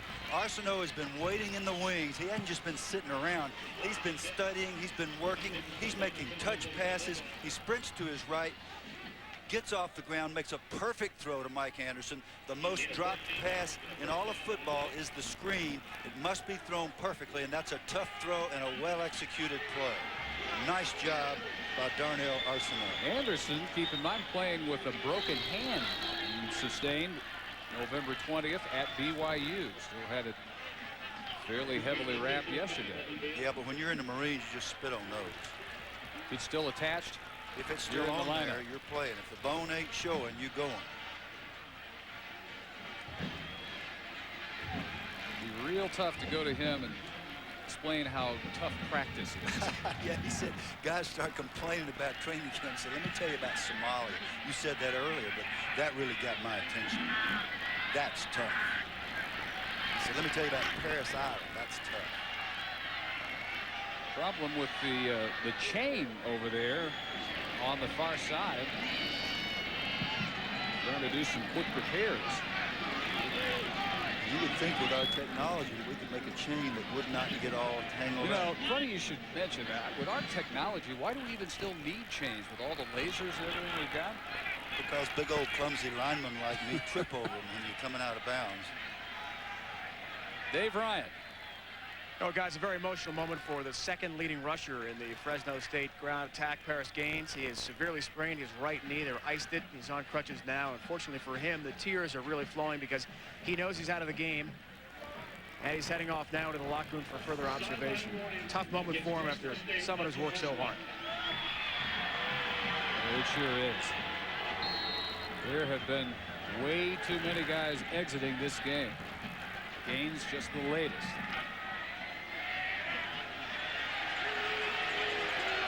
Volek, moments later, new family's over to come back in next year. Anderson, 9 or 10 right through the gut. Down near the 43. You give this guy just a sliver of daylight, and he starts ripping and snorting.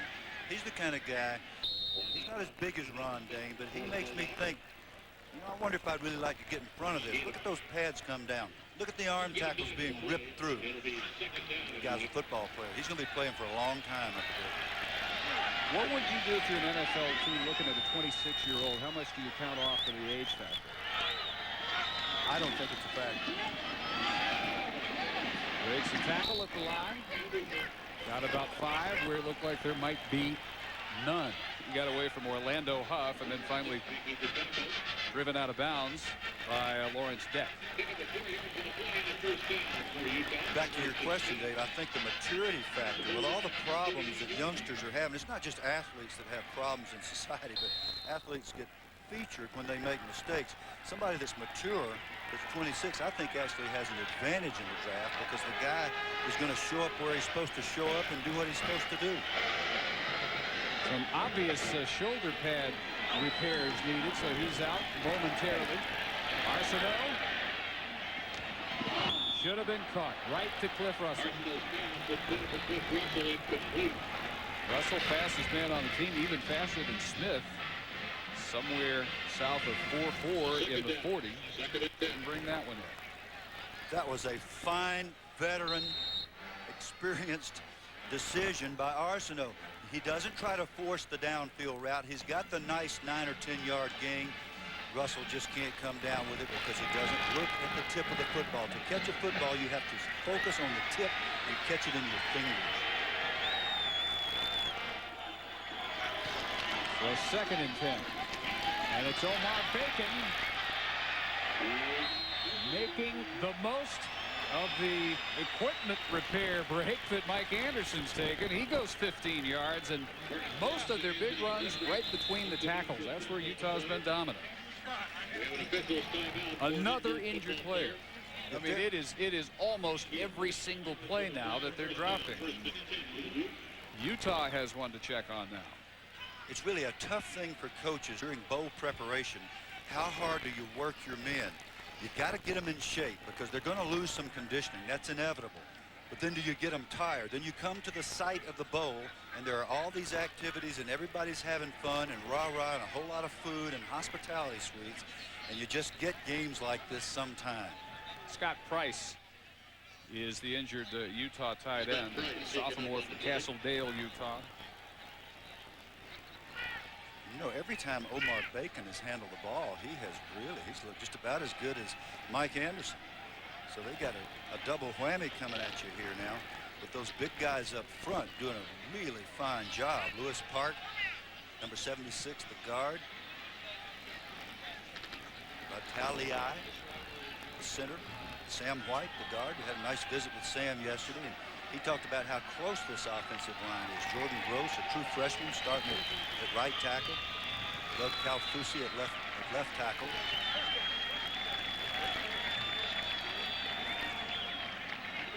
So off goes Price. Anderson and Bacon, both seniors. Those are important shoes they're going to have to fill next year in Salt Lake City. They have averaged 8.3 yards per rush. The Utah running game. Yet they trail 10-7. Bacon breaking more tackles. Still going to the 5. It's first and goal. Yeah, and that's Josh Cochran, number 58 at right tackle, clearing the way. I had it wrong. Gross is at left tackle. Josh Cochran does a wonderful job here, and Bacon is making his statement. Hey, I can run this football too. Wonderful vision. Look at the cut. A 360 pivot, putting the ball against his chest. Good ball security. Nice play by Bacon. 19 yards. He's carried it 9 times for 66. Anderson back in there. He's 18 carries for 180. His 19th carry. He bounces outside. Keeps the legs going all the way to the touchdown to put Utah on top.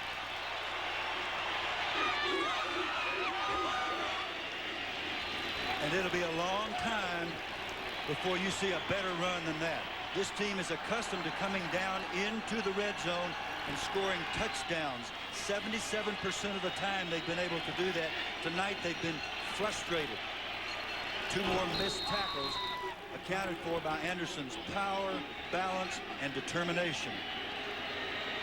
He and his buddy Bacon are making those linemen look even better than they are. Big linemen love that stuff. First lead of the night for the Utes. Cletus Truey, perfect on the year. 29 of 29 on PATs, and they're short one man, and so scrambling to get out there, Michael Richardson, but they will have to use a timeout. Timeout Utah. But Mike Anderson powering his way to the end zone to give them at last a lead in Vegas. Ron McBride's seen a little of everything tonight. Had 10 men on the field for their point after attempt, so they had to use their second timeout. They have only 1 left, and we're 7:21 to go in the 3rd quarter. And Michael Richardson sprinted out there. They still had to call time, and now they're ready for Truey to attempt the PAT for a 4-point lead.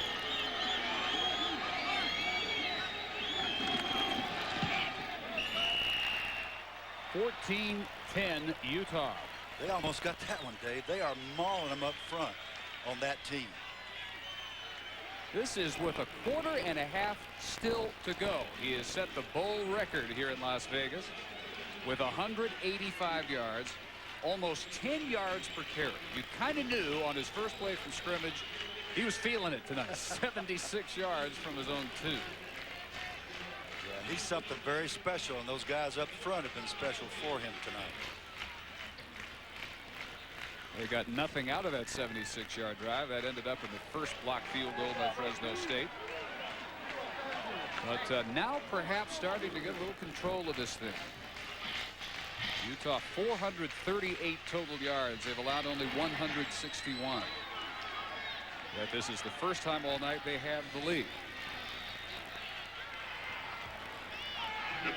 They don't give you any points for those yards gained. You've got to take it in the end zone. One of the marvelous things about football is it teaches you have to complete tasks. That time they did. Golden Wetman sends that one all the way through the end zone.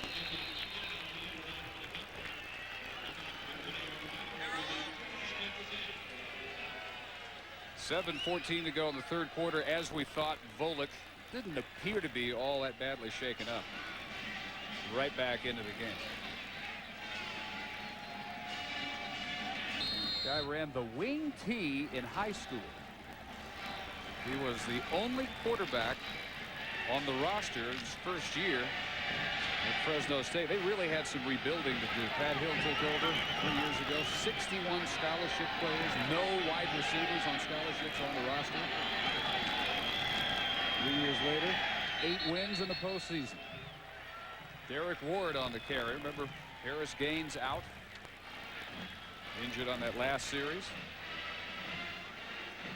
Yeah, and Pat and John Baxter, one of his coaches, have put together a superb academic support system that's actually being recognized nationally. And Jill Baxter, who happens to be the daughter of Ron McBride, administers it. She's an attorney herself, so it's an impressive program in all the areas that count.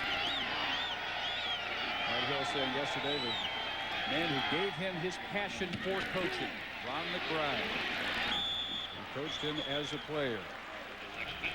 It makes for some interesting family matchups and tough time at Christmas. Yep. Vicki McBride was saying, look, everybody's coming for Christmas and somebody's not going to be happy. She said, we got 112 teams in Division 1A and look who we have to play. See, I think you look at it the other way. You'll find a reason to be happy either way. That was your answer to her, and that was a very good answer. I don't think they caught it. Bernard Berrien makes that catch to set up 3rd and 4. Volek. Is it a trap or not for Billy Jack Pierce? It is incomplete. Utah fans finally with a reason to make some noise. They get a 3 and out right after their offense gives them the lead. Yeah, that was the first crucial drive in this game for Fresno. They really needed to make something happen here. We're getting late in the 3rd quarter, and they continue to struggle offensively, if not worse than struggle. Joel Comfort, a master at avoiding allowing punts to be returned. Only 78 return yards by their opponents all season. That is phenomenal. And you see more evidence of that emphasis here. Flag down at the end of the return of a 51-yard boomer by Comfort.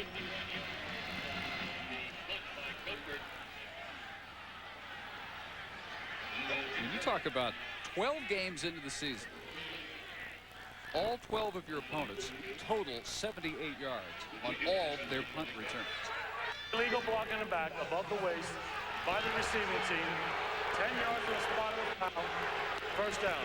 Even with the illegal block, they lost yardage on the return. They lost yardage before the illegal block was called.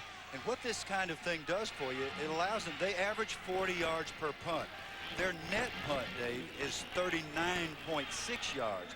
So when you net 39 and your opponent's net 32, that's 3/4 of a first down with every exchange. That is a lot of field position over 12 games. That's a critical field position aspect of winning football. And that's how they're staying in this game. After the bad field position they dealt with in the first half, Anderson closing in on 200 yards. That's going to get him right at about 190. Coming up Wednesday night at 7:30 here on ESPN2, it's the inaugural Mobile Bowl. TCU featuring the nation's leading rusher, LaDainian Tomlinson, against East Carolina. Back-to-back trips to the postseason for the first time since the Bob Lilly era for the Horned Frogs, 1959. East Carolina hoping to finish at times tragic season in style, and it all begins at 7 with Game Night from ESPN and ESPN2. That will be first down yardage. Alan Nicholas making the stop on Anderson, whose career best game is 204 yards against New Mexico. And he will pretty well shatter that and have one more quarter to add to it further. Yeah, this is not New Mexico he's playing against. This is one of the better rush defenses in the West, and they're just hammering. Fresno State allowed only 127 yards per game on the ground. There's another 5 or 6 and may have coughed it up at the end of the run. Anderson. He did cough it up, but it looks like he ended up with it. And that's the one thing. His power continues to wear down the defensive front of Fresno. and he is a field position changer. They start deep in their own territory, and inevitably, Fresno has not been able to take advantage of the field position because of the blocking of the front of Utah and the running of Anderson and Bacon, but especially Anderson. Anderson out for this play, replaced by Bacon. Mike at 202 yards now. Reverse for Russell. With Russell tripped up right at the first down marker by Dante Marsh, just as he was about to get those Jets pumping at 4.34 speed. Big mistake by Russell there. He had blockers in front of him, and you don't always get that on a reverse. He had a nice open field. If he just turns on that 4.34 right here, but he starts dancing, and he allows the defense and the person of Dyson to come up and make the play, so it's a short gain instead of what might have been a much longer.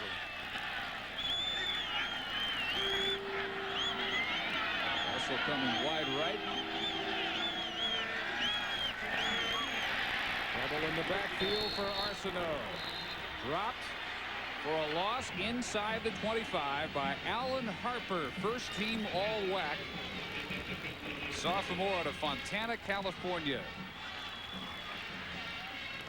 who excels at escaping double teams. A guy like Harper is going to be double teamed very often. He comes all the way across the face of the center with just excellent balance, keeps his feet moving, and runs right through the quarterback's legs. That's a dangerous kind of sack, but totally legal. Nice play by Harper. Top sack man on the Bulldog defense. Now Bacon, just like the last series, he's well into the secondary before anybody has a hand on him. What a tandem they've been. That's 13 more yards for Omar Bacon.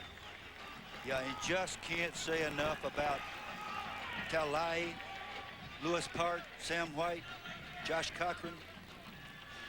Those guys are just knocking them around up there, and the Fresno defense is going to have to blitz and stunt and do something to slow up this offense again. Right now is a perfect time for them to get them stopped on this 3rd and 4. Bacon and Anderson are tag teaming him right now. Omar 6 carries, 79 yards. 7th play of the drive, and they need 3. Arsenault with time. Flag is down, running out of room, and caught from behind by Jason Stewart, but we might have holding. Terrell Grayson up to make the tackle on the play. If the flag does not negate this run, he shows you why he's so dangerous. On the offense. It will negate it. Well, even so, he shows you why he's dangerous. Just as it started to collapse is where the flag flew, but I'm not sure he even needed the hold to get out in space on the right side. He had enough speed to get there without the extra help. So they're going to back up in what was a 3rd and 3. They need to get to the 41, and they're going to snap this one 20 yards away. Yeah, that was essentially an 18-yard penalty from deep in the backfield. And Arsenault, playing on a sore ankle, had just taken another hit on that sore ankle before he ran for the first down, Dave. So we're seeing some courage out here on both sides. All T.D. Croshaw can do is help signal in the plays. Out since early in the first half for East Hilton. Arsenault, nice stretch and catch momentarily, and unable to hang on is Boo Bendinger.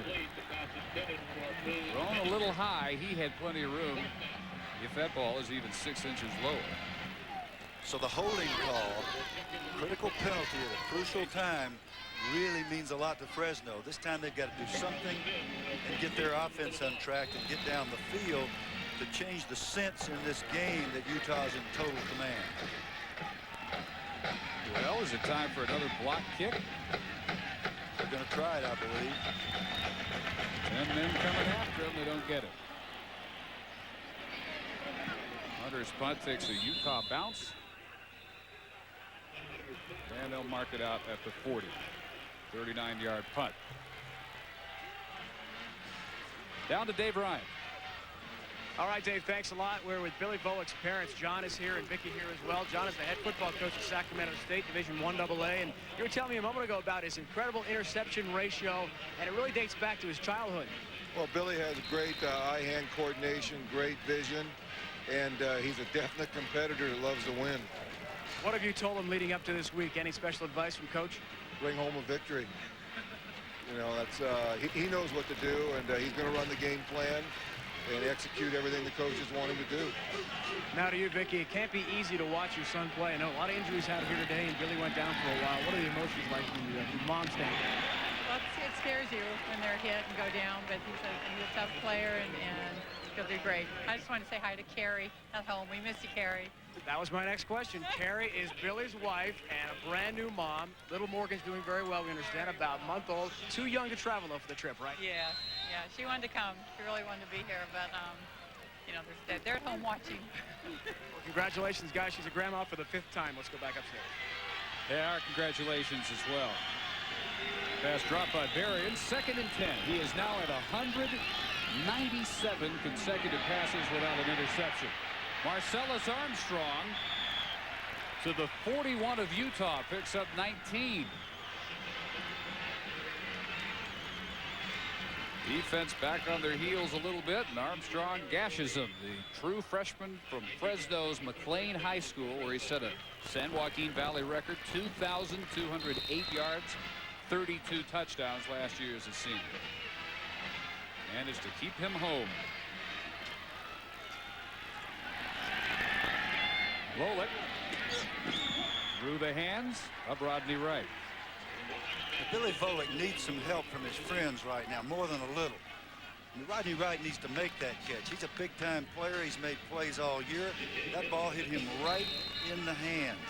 He knows it. Volick knows it. That's the sort of thing, I don't care how tough you are, and of course Volick's tough, and his dad's exactly right. Guy knows how to win, but he's got to have some help from his teammates, somebody other than Marcellus. 44 and counting in the quarter. Wright hangs on to this one. Extra effort, may be close for a first down at the 31-yard line. Sheldon Deckard, who backs up the injured Howard Christensen at Rover, redshirt freshman out of St. George, Utah, making the tackle, perhaps close enough for a measurement. In fact, we will get an official timeout at 43.7 seconds.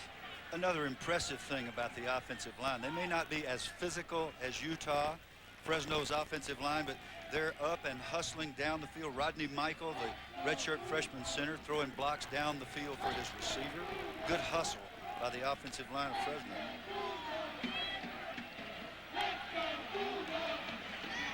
That close. So a couple of inches to go. He'll have a 3rd down play coming. Extra tight end checks in, Brandstetter and Billy Jack Pierce. Billy Jack Pierce is one of those unsung heroes. He makes key blocks in situations like this frequently. Studying their tapes, number 80, Billy Jack Pierce, goes in motion. He's expected to make key blocks. He may tell us where this football is going on this 30 short, or they may just sneak it. Fresno State, as we pointed out earlier, 2nd best in the country, 50% for the year on 3rd down conversions. Tonight, just 2 of 10. They've averaged needing 5 yards on 3rd down. So what can they get with 2 inches? Well, they throw it, and they not only get the first down, a little extra yardage as well for Charles Smith. So much for smash mouth, 11 yards. That'll work. See, I told you they're just going to ram it up in there, run the sneak, and make the first down. I just knew that. You know, ultimately they're going to make a whack-like play at some point. Probably don't see that anywhere but the whack. Well, I think that's just really smart. They're off. They're playing 3-deep zone. You got your fine ball carrier and Smith out there. He's going to run for the first down before he's even close to a defender. I like the call a lot. Smith went in motion, took it on the reverse. Inside the 10, inside the 5 goes Charles Smith, and another late hit flag, maybe on face masking against Jay Hill. It's a 17-yard reverse for Charles Smith. Fresno's offensive line is making a statement here in every conceivable way. Here's the call. Face mask by the defense. Half the distance will be done at the end of the foul. At the end of the run, first down. This is just excellent football by Vince Brandstetter, number 86, the tight end, who stays on his feet down the field, blocking on number 10, Kimball Christensen. Gets that corner for his running back, or rather his wide receiver, Smith, who turns the corner and takes it down inside the 5, well inside the 5. And they'll have to traverse 98 yards to the other end of the field. End of the third quarter, Utah takes its first lead at 14-10, and they'll take it into the final 15 minutes here at Sam Boyd Stadium on a night where Mike Anderson has been the dominator. He's 2 yards shy of a career high. He already has a Las Vegas Bowl record, 202 yards on 22 carries and 2 touchdowns. We head to the fourth, 14-10.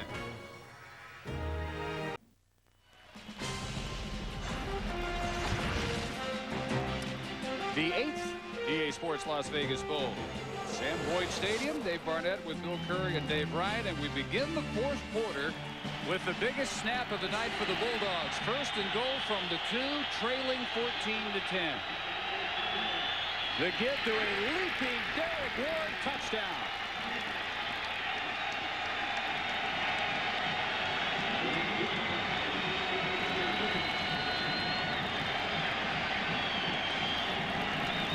This offense has scored touchdowns 64% of the time. When they've been inside the 20, they've scored points 87% of the time. This is the first time tonight they've actually driven the ball and knocked it in the end zone when they needed it, and they needed it desperately. Hannah to add the extra point. He has missed 3 this year. And this one is blocked. Came right back to Hannah. 4 block kicks tonight, 3 field goals, and the PAT. And you just know that's going to loom big. It's a 2-point lead, should be 3 for Fresno State. 16-14 it remains. One thing we haven't mentioned tonight is that sometimes special teams practice suffers during bowl preparation. That must have happened. That's the only explanation I can see. I mean, these are 2 teams that are excellent as a rule in special teams. They don't get kicks blocked. This is just a low kick. Yeah, the protection was fine. Just a very poor kick by Hannah. The ball goes right into the line, and it's batted back, and it's lying around. And either side could pick that ball up and either score the extra point or go the other way. That actually looked like it pinballed off a couple of sets of hands. Yep, it was just kicked low. Let's go down to Dave Ryan. Well, guys, Jeff Hannah had some problems in warm-ups. You're watching both kickers before the game started here tonight in Las Vegas. Everyone seemed to be kicking on each side. The ball very low. Instead of the end over end, more of a side-to-side, and missing wide and very low. That seemed to be the problem in warm-ups. Looks like it's carried through to the game as well. Don't want to be kicking those knucklers. Kicking the place kicker. Those things are supposed to go end over end. What'd you say, Dave? Side to side? Not good. Tyson and Crockett, the twin deep men for the Utes. Hannah drives it low. Deshaun Crockett will take it at the 5. Flag is down. Well, Crockett does an amazing job maintaining his balance. 2 or 3 times he almost fell over. Continued for 32 yards. But we've got another marker to check on.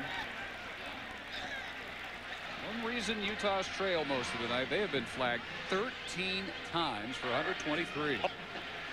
And here comes the 14th. Tough to win in the postseason with even half that many penalties. Number 89, Matt Nickel, is the offender, and he's getting a lesson right now from the veteran coach, McBride, who knows that 14 penalties, I don't care if you're in a bowl game or in the first game or first practice of the spring, 14 is too many. Too many mistakes. And what they're doing is that they're helping Fresno to stay in the game, and Fresno's more than happy to accommodate. And having just completed their first long drive for a touchdown, now they're in a spot to see if they can get these guys in the red shirts stopped. and get another one. Nice return by Deshaun Crockett, wasted. Arsenault from the 10 with the give to Anderson. Hunts and Pexton maybe picks up a couple. So Utah trailing, keep in mind, trailing this game with this advantage in total yardage, better than a 2-to-1 advantage in favor of the Utes. 466 total yards. They've allowed only 225. Block kicks and penalties. Football is a game of ball security, field position, hitting, and special teams. The special teams can absolutely take over. You can have no yards on offense and win the game if you're dominant in special teams. So what Fresno's done is to hang around with special teams. Now they've got their offense going, and they're back in great shape in field position. Utah needs for Mike Anderson to do his trick and change the field position as he's done all night long. Arsenault gets it out on the side for Russell. With Russell, turns it back inside and picks up 11 yards to the 23 before he's chased down by Justin Johnston.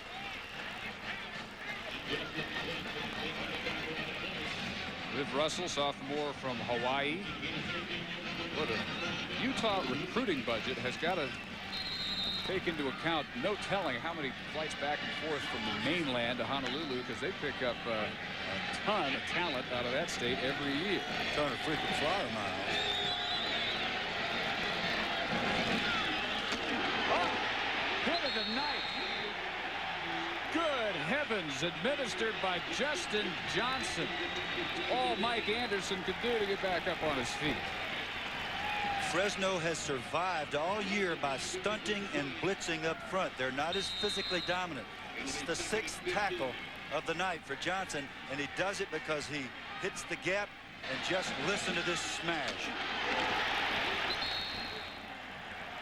That's two hard noses colliding right there. Johnson having a good game, just like Anderson. Loss of 4, play fake. Arsenault on a roll. There's Bendinger, and he dropped it. That's yet another of their problems. They've had some dropsy.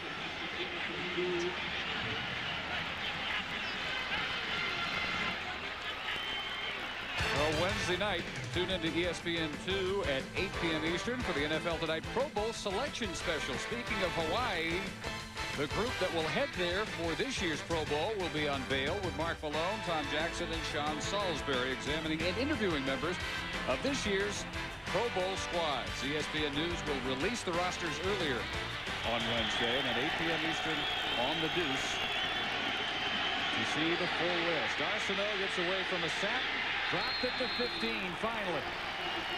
Nick Burley and Vernon Fox meet at the quarterback. Secondary pressure again. The free safety coming from depth. He lined up at about 8 yards. Vernon Fox coming like he's shot out of a cannon, and he's clean in the B gap. He's the man that forced the action. Arsenault eluded him, but not for long. He got up inside and was tackled, and they got the drive stopped. Hunter kicking from his goal line, and they try to set up a return for Smith. Reverses field. And ends up about right where he started. A 44-yard kick, 16-14 Fresno State. 12:21 to go. 4th quarter in Vegas. Floating above the spectacular growth of the last several years along the Vegas Strip. A few miles away from Sam Boyd Stadium, where we've got a good Las Vegas Bowl working. Early in the 4th quarter, 16-14. And Fresno State with a 2-point lead. They take over at their 44. This would be a good time to take a shot and try to get one in the end zone. Bullock goes short instead, and into Utah territory goes Salim Mahdi, junior from Pittsburgh, California, knocked out by Patrick Dyson. What they'll do, they're what I call money plays. They're plays where they try to get it in the end zone. Is they'll hit you with these little short hooks, curls, and outs, and then they'll pump it, and they'll go deep on you off that same action. or off the screen action. Volek tonight, a modest 12 of 23, but his streak is now 201 without an interception. Ward tried to tiptoe up the side, and they're going to mark him out of bounds at the 36, and still a gain of 14 for Derek Ward. The leading rusher as a true freshman this year, 824 yards, 6+ yards per carry. Ward is such a versatile player. He's blocked 2 punts. He plays on special teams. He does it all. Like Anderson, he's been bothered by a broken right hand this year. Broke his in mid-season. Okay, Anderson is the left hand. Hasn't bothered Derek Ward tonight. Looked for something to open up, and it never did. I'll tell you what opened up. Kautai opened up the blocker on him and mauled him. Number 43, Kautai Olivao, has dominated his part of the game. This guy is a football player. He comes to play every play. He has really, he may not be at the glamour position, because he's at the spot where the strong side running is so much affected. He's just down. He's got the blocker back in the backfield. Then he comes off the block when he comes back and makes a perfect form tackle. That's how you play football. 6 tackles, 1 block pass unofficially is what we've got him for. He just keeps sorting guys out back there till he finds the one with the ball. Flag is down. Armstrong reaches the 30. Marcellus Armstrong, another freshman, seeing action with Paris Gaines out injured. And having crutched all the way to the locker room moments ago. This is only the 3rd penalty of the night against the Bulldogs. This is a very young football team. Fresno State Bulldogs got 65% freshmen and sophomores in this program. There's the call on the holding. Pat Hill is very much aware of that. Now they're in a position to go in and take charge of this football game. This is not the time to start committing penalties. You got to keep the hands in. They're sticking on blocks. They're doing a terrific job with everybody but Kautai. Hang in there, man. That's what Pat will be saying. Armstrong bottled up on the draw, keeps going. Boy, all these Fresno State backs, Bill, so insistent on keeping the feet moving. The legs keep driving, and they get extra yardage every time. You're exactly right, David. That is coaching. You teach your backs to keep their momentum going forward. Armstrong might dance in the hole just a little much here, but he bounces off people, and he's always fighting to get back up the field with the legs churning and the ball secure. That's what you notice, those 2 things. Latest injury, Mike Stovall, right guard, who had a sprained foot. Coming into this, he didn't practice after the regular season until the last few days, and they had listed him back at 100% coming in.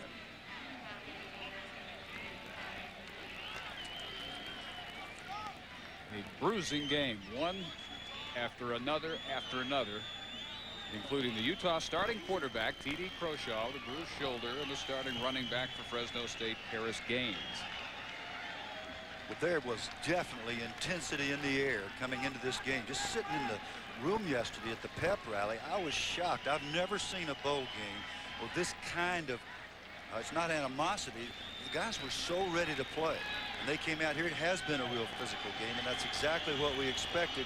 And there have been some bumps and bruises. That's part of football.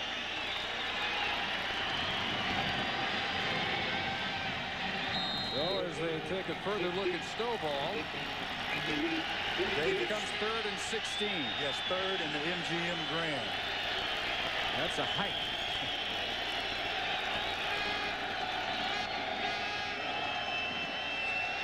Volek hanging one deep up the side and incomplete and no flag. There was some incidental contact, they rule. The intended target, Rodney Wright, covered by Kimball Christensen and Jeff Ray. This is the pump and go. What Volek's going to do here is he's going to fake the short throw, the little hitch, but on 3rd and long, it's not nearly as effective. And the defensive back, Jeff Ray, is prepared for this thing.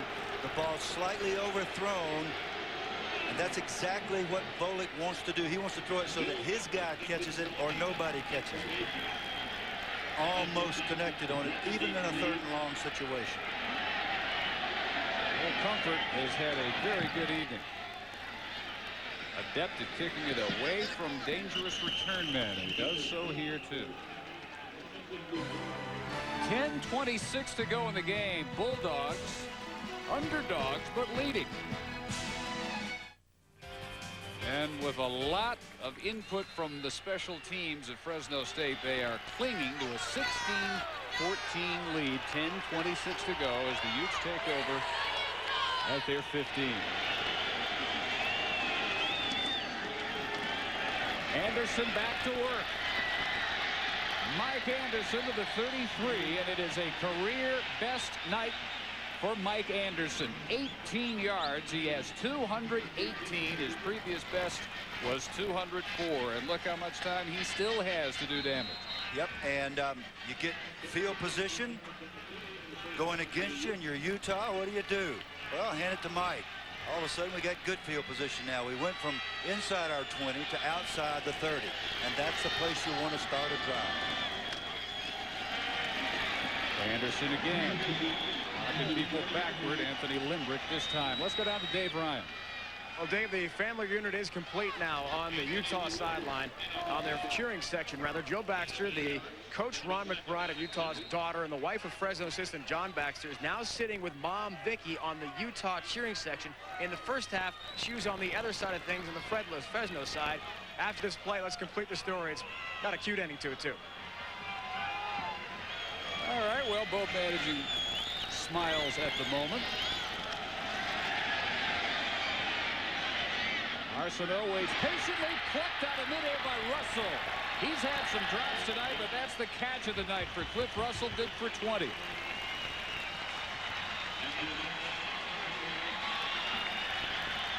Yes, the catch by Russell is superb, but the throw would have never been made without the mobility of Arsenault. The first thing we talked about when we mentioned Arsenault is the capacity to move in the pocket. Maybe not the wisest decision to even throw that ball because Peyton Williams was in position to pluck it. But what a great play by the receiver, Russell.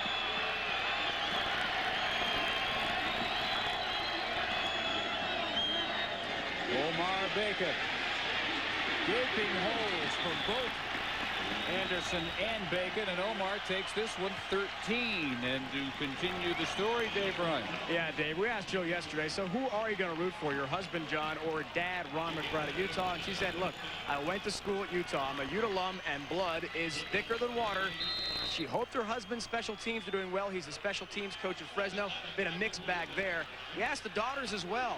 Little Mackenzie is 3 years old. She's asleep right now. She said, I'm rooting for Grandpa. Little Kelly at 2 years old said, I'm rooting for Daddy. Well, split right down the middle. Anderson back in. He's down to the 22. John Baxter right here, the big guy, the special teams coach, who has done such a good job in so many areas. As Dave Ryan said, a mixed bag tonight. They wouldn't be in contention had they not blocked the field goals, but they could also have done much better themselves by protecting their kicker a little better and their kicker getting the ball up a little better. Second and 4. Anderson every bit as quick as his bursts in the first quarter. He loses nothing as the game goes on, and he's over 230 yards rushing now, brought down by Curtis Edwards. Dave, I'm a little surprised at Fresno State's defensive thinking here, because what they do well in order to get the run stopped is to blitz and stunt. And I'm not seeing as much movement as I would have expected from Kyle Whittingham, getting people in the backfield. Kevin Coyle, I should have said. 3rd and 1. Anderson steps out of the ankle tackle. First down, plenty more. Tyrell Grayson penetrated, reached out. All he could do was get a piece of an ankle, and Anderson reaches the 16-yard line. Yeah, Kevin Coyle, defensive coordinator for Fresno, made a good call. He had his man in the backfield. It wasn't enough to stop Anderson. Anderson's just too determined.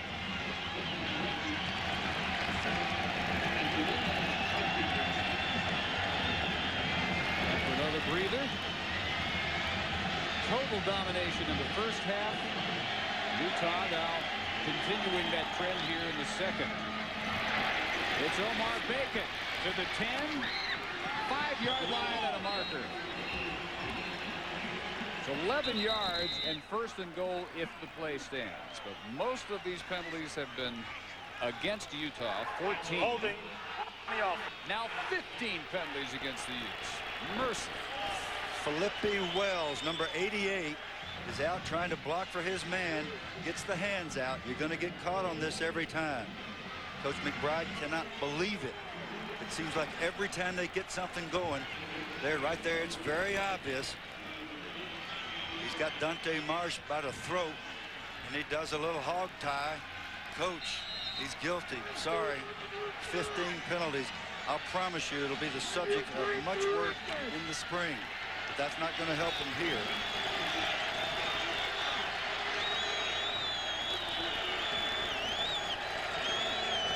So first down from the 19. Omar Bacon. Right about at the line of scrimmage, undercut by Jason Stewart. Yeah, I want to point out that Bobby Coyle has gone back to what's worked for them all year long. The Fresno State defensive coordinator. That time, Nick Burley, redshirt freshman, had penetration. You got to get in people's backfield. If you're going to stop Anderson, you got to hit him before he gets any momentum at all.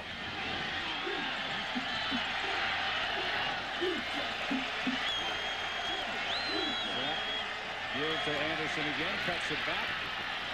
And then at the 13, he fumbled after he was down. Play whistle dead. Brown caused it. He's dead at the 14. Oh, man, that's close. That's close. And what you want from your ball carriers is just you secure the football and it never leaves your hand. I don't care if you're down for 5 minutes, because those officials are human, and every now and then they'll miss one of these. So you don't want it on the ground, even if the ground did cause it. And it did. Good call. Yes, indeed it did. That was not a fumble. The official who was standing next to it didn't see it. He wisely looked at his side man for help on the call, and they got it exactly right. Now they're up against the clock, and that is their last timeout. 5 minutes and 12 seconds to go. No more timeouts for the Utes, trailing by 2, driving in the EA Sports Las Vegas Bowl. Not just a roller coaster, it's a roller coaster on top of the tower, the stratosphere. Not too far from here. What a view that is. We'll go down on the strip. The view for the Utes. They look at 3rd and 8. Trailing 16 to 14. 5:12 to go. And they really don't want to try a field goal. Not tonight. Arsenault stepping up, fires incomplete. They had Russell, but bounced it to him, and whether they want to or not, they're going to have to try a field goal. On will come the unit that has brought Ron McBride nothing but headaches all night long. Now, if you wanted to check on record pulse rates, you check the head coach and the special teams coach's pulse rate right now. That thing would be about 185, because you just don't want another one. Brown's block 2. Drewy will try this one from 32.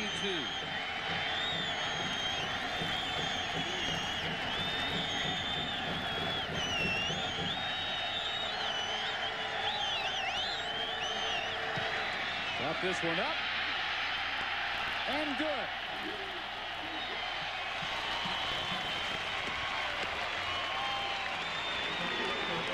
Utah by 1. 5:03 to go.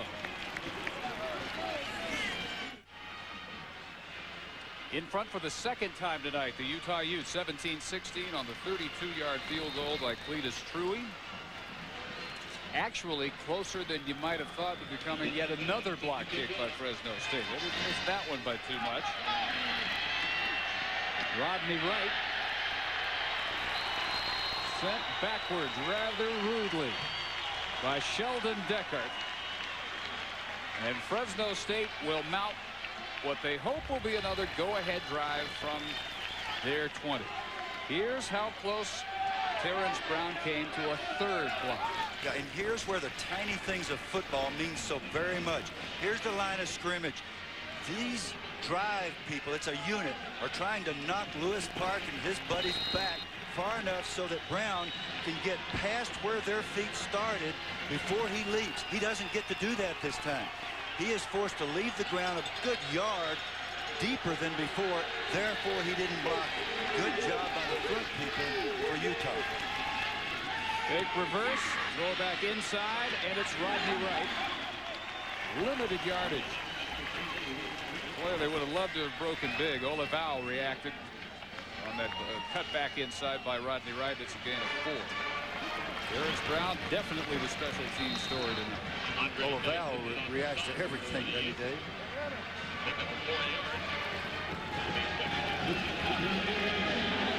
Fresno State, a fourth-quarter team this year. They specialize in this time of the game. Derek Ward piled up at the 26. It'll be 3rd and 4. Fresno State, 4th quarters this year. 3 of the last 5, they shut out the opponent. They have allowed an average of under 4 points in their last 6 fourth quarters, and overall on the year, 102-46. What besides coaching and determination shows up in a stat like that for Pat Hill? Conditioning. We asked Pat about that. He said, we are a 4th quarter team. However, Utah 95-66 in the 4th quarter, Dave. Very close to the same kind of stat. They need 4, and they get Armstrong over the middle. With a spin move to the 46 goes the freshman from Fresno for 20 yards. Marcellus Armstrong in there for the injured Paris Gaines. A little delay to the back coming out of the backfield, allowing the zone linebackers to drop to a certain depth. He comes underneath them, and with that kind of elusiveness, he makes people miss in the open field. Now, this guy is a freshman, and he plays both ways. Nice job of looking at the football. The drop balls tonight have invariably been because the eyes come off the tip of the ball. For a young guy, nice job at a critical situation of looking the ball in and then making something happen in the open field. 19 and counting. Derek Ward. Ward brutally shoving Jay Hill backwards. And then gets the clock stopped at 3:13. Fresno is a team of young players, and they have young players who lead by example, and Ward is one of them. He does everything well.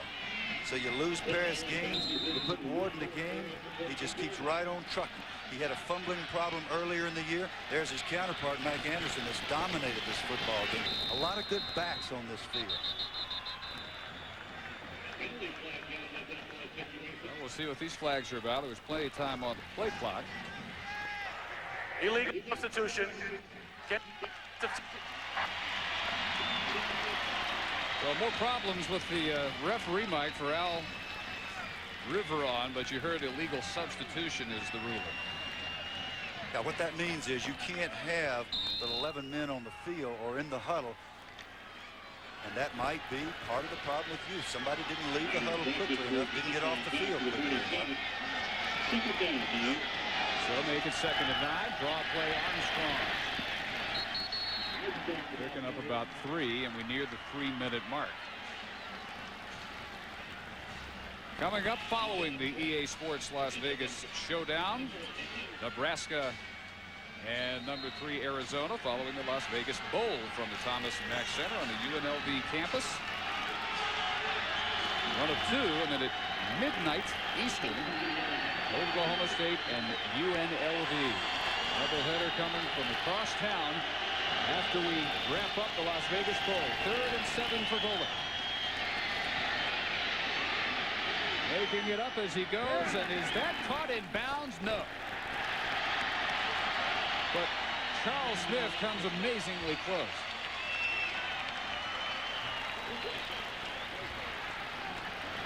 This was to have been a screen to the left.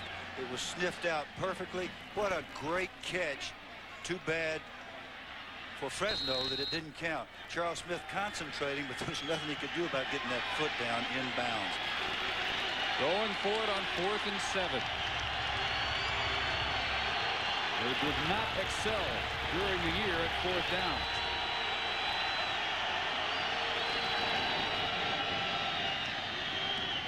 And that one's incomplete. Rodney Wright may have had a hand on it, but Andre Dyson was right there blanketing Wright, and incomplete. Utah holding with 2:24. Fresno State, remember though, all 3 timeouts, they could still get it back. They're down by just 1. 2 head coaches, a pupil-teacher situation. Pat Hill played under Ron McBride, says that's the man that inspired him to go into coaching. And they have squared off in a beauty tonight. 1-point Utah lead. 3 timeouts, though, still on the board for the Bulldogs. And the Utes take over at midfield. Arsenault to Anderson has had a career night and a Las Vegas Bowl record. 241 yards. Before he picked up a couple, and the first timeout will be called at 2 minutes 16 seconds. Those timeouts that you saved during the early part of the second half come into play right here. If Fresno State did not have all 3 of their timeouts, they would be in a near hopeless situation. Those numbers for Anderson, keep in mind, against the defense that held the leading rusher in the country this year, LaDainian Tomlinson at TCU, to 49 yards on 20 carries. Rice, at the time, top 3 rushing attacks in the country, 258 yards per game. They averaged. Rice got 99 yards all told against Fresno State. So they have shut down some of the best.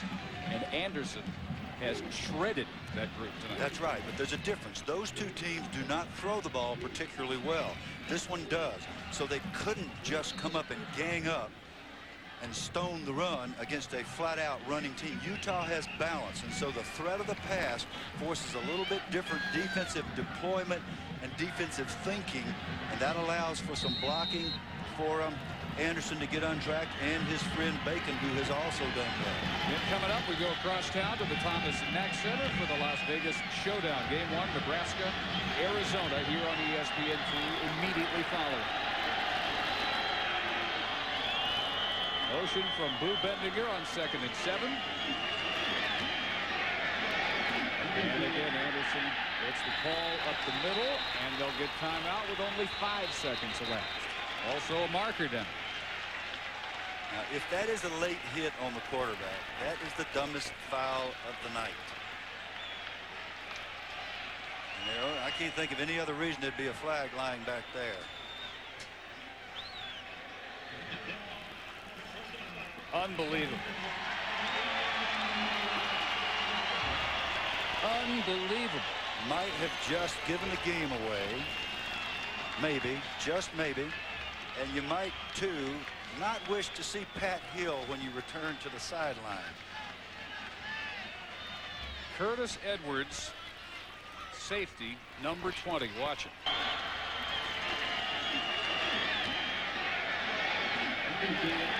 What in the world are you thinking there? Well, I think in Curtis Edwards' defense, he might have thought that Arsenault had the football. There is a rule that says you can hit that guy if you think he has the ball. That was actually a pretty good fake. I'm surprised to see that he hit him, but he might say, and I guarantee you he'll say to the coach, "Coach, I thought he had the ball."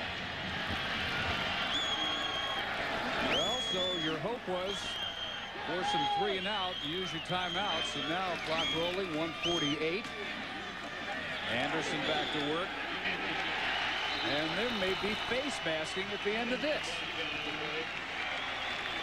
Teams have combined for 20 penalties, 15 of them against Utah.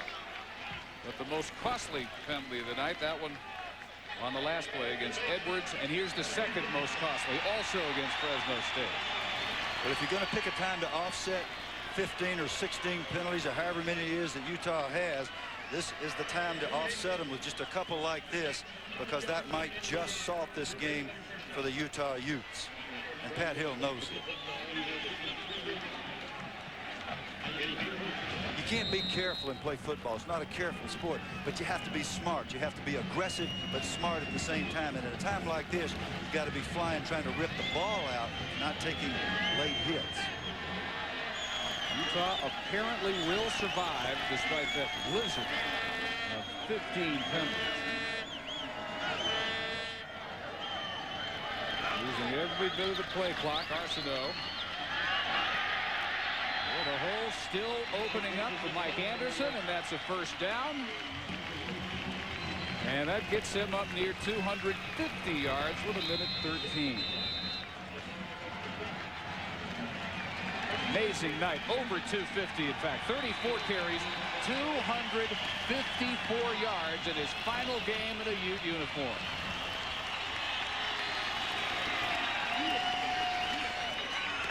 Back for the windup in a moment.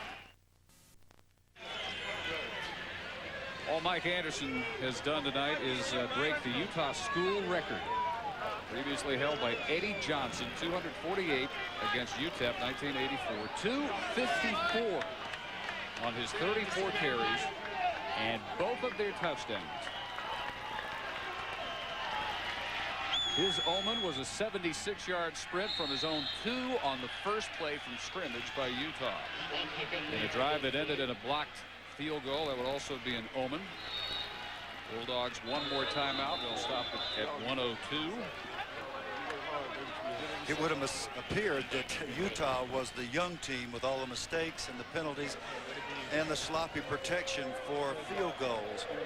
But when it got down to the nitty-gritty here at the end, the young team that is indeed young, with 65% of its roster freshmen and sophomores, made a couple of youthful errors that ended their chance to win this game. Utah will now run the clock out, and unless something very surprising happens on a center quarterback exchange, they will come away with a win. And you got to look back to that blocked extra point.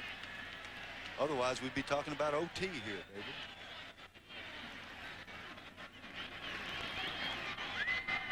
Well, this is apparently going to be a big disappointment for Pat Hill, but you have to take in its totality what he has brought to this program. They had great years under Jim Sweeney. They dropped quite a bit. In 3 years, he's got it back in the postseason. And that V they all have on the back of the helmet, signifying the San Joaquin Valley, and they want to be the representative of that entire area, which is growing, as is so much of California, by leaps and bounds. They're headed toward 10 million in a few years. Pat Hill says we want to be like the Green Bay Packers of college football in the state of California. Yeah, meaning community ownership. Packers are the only pro team owned by the community. He wants the people of the San Joaquin Valley to feel a sense of proprietorship about this club. And when they play as hard as they've played this year, including tonight, they got a good chance to pull that off. Too much Mike Anderson, though. Too much to overcome. And for Ron McBride, he got the Utes back in the postseason for the first time in 3 years, and they will finish 9-3, the best 9-year stretch in the history of the youth football program.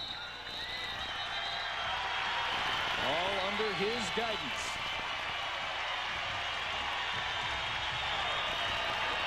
Game of big plays, big special team contributions, led most of the way by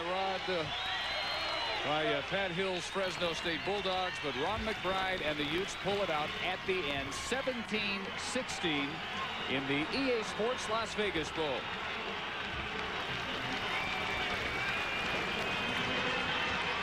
So again, our final score from Vegas, 17-16 Utah over the Bulldogs. For Dave Ryan and Bill Curry.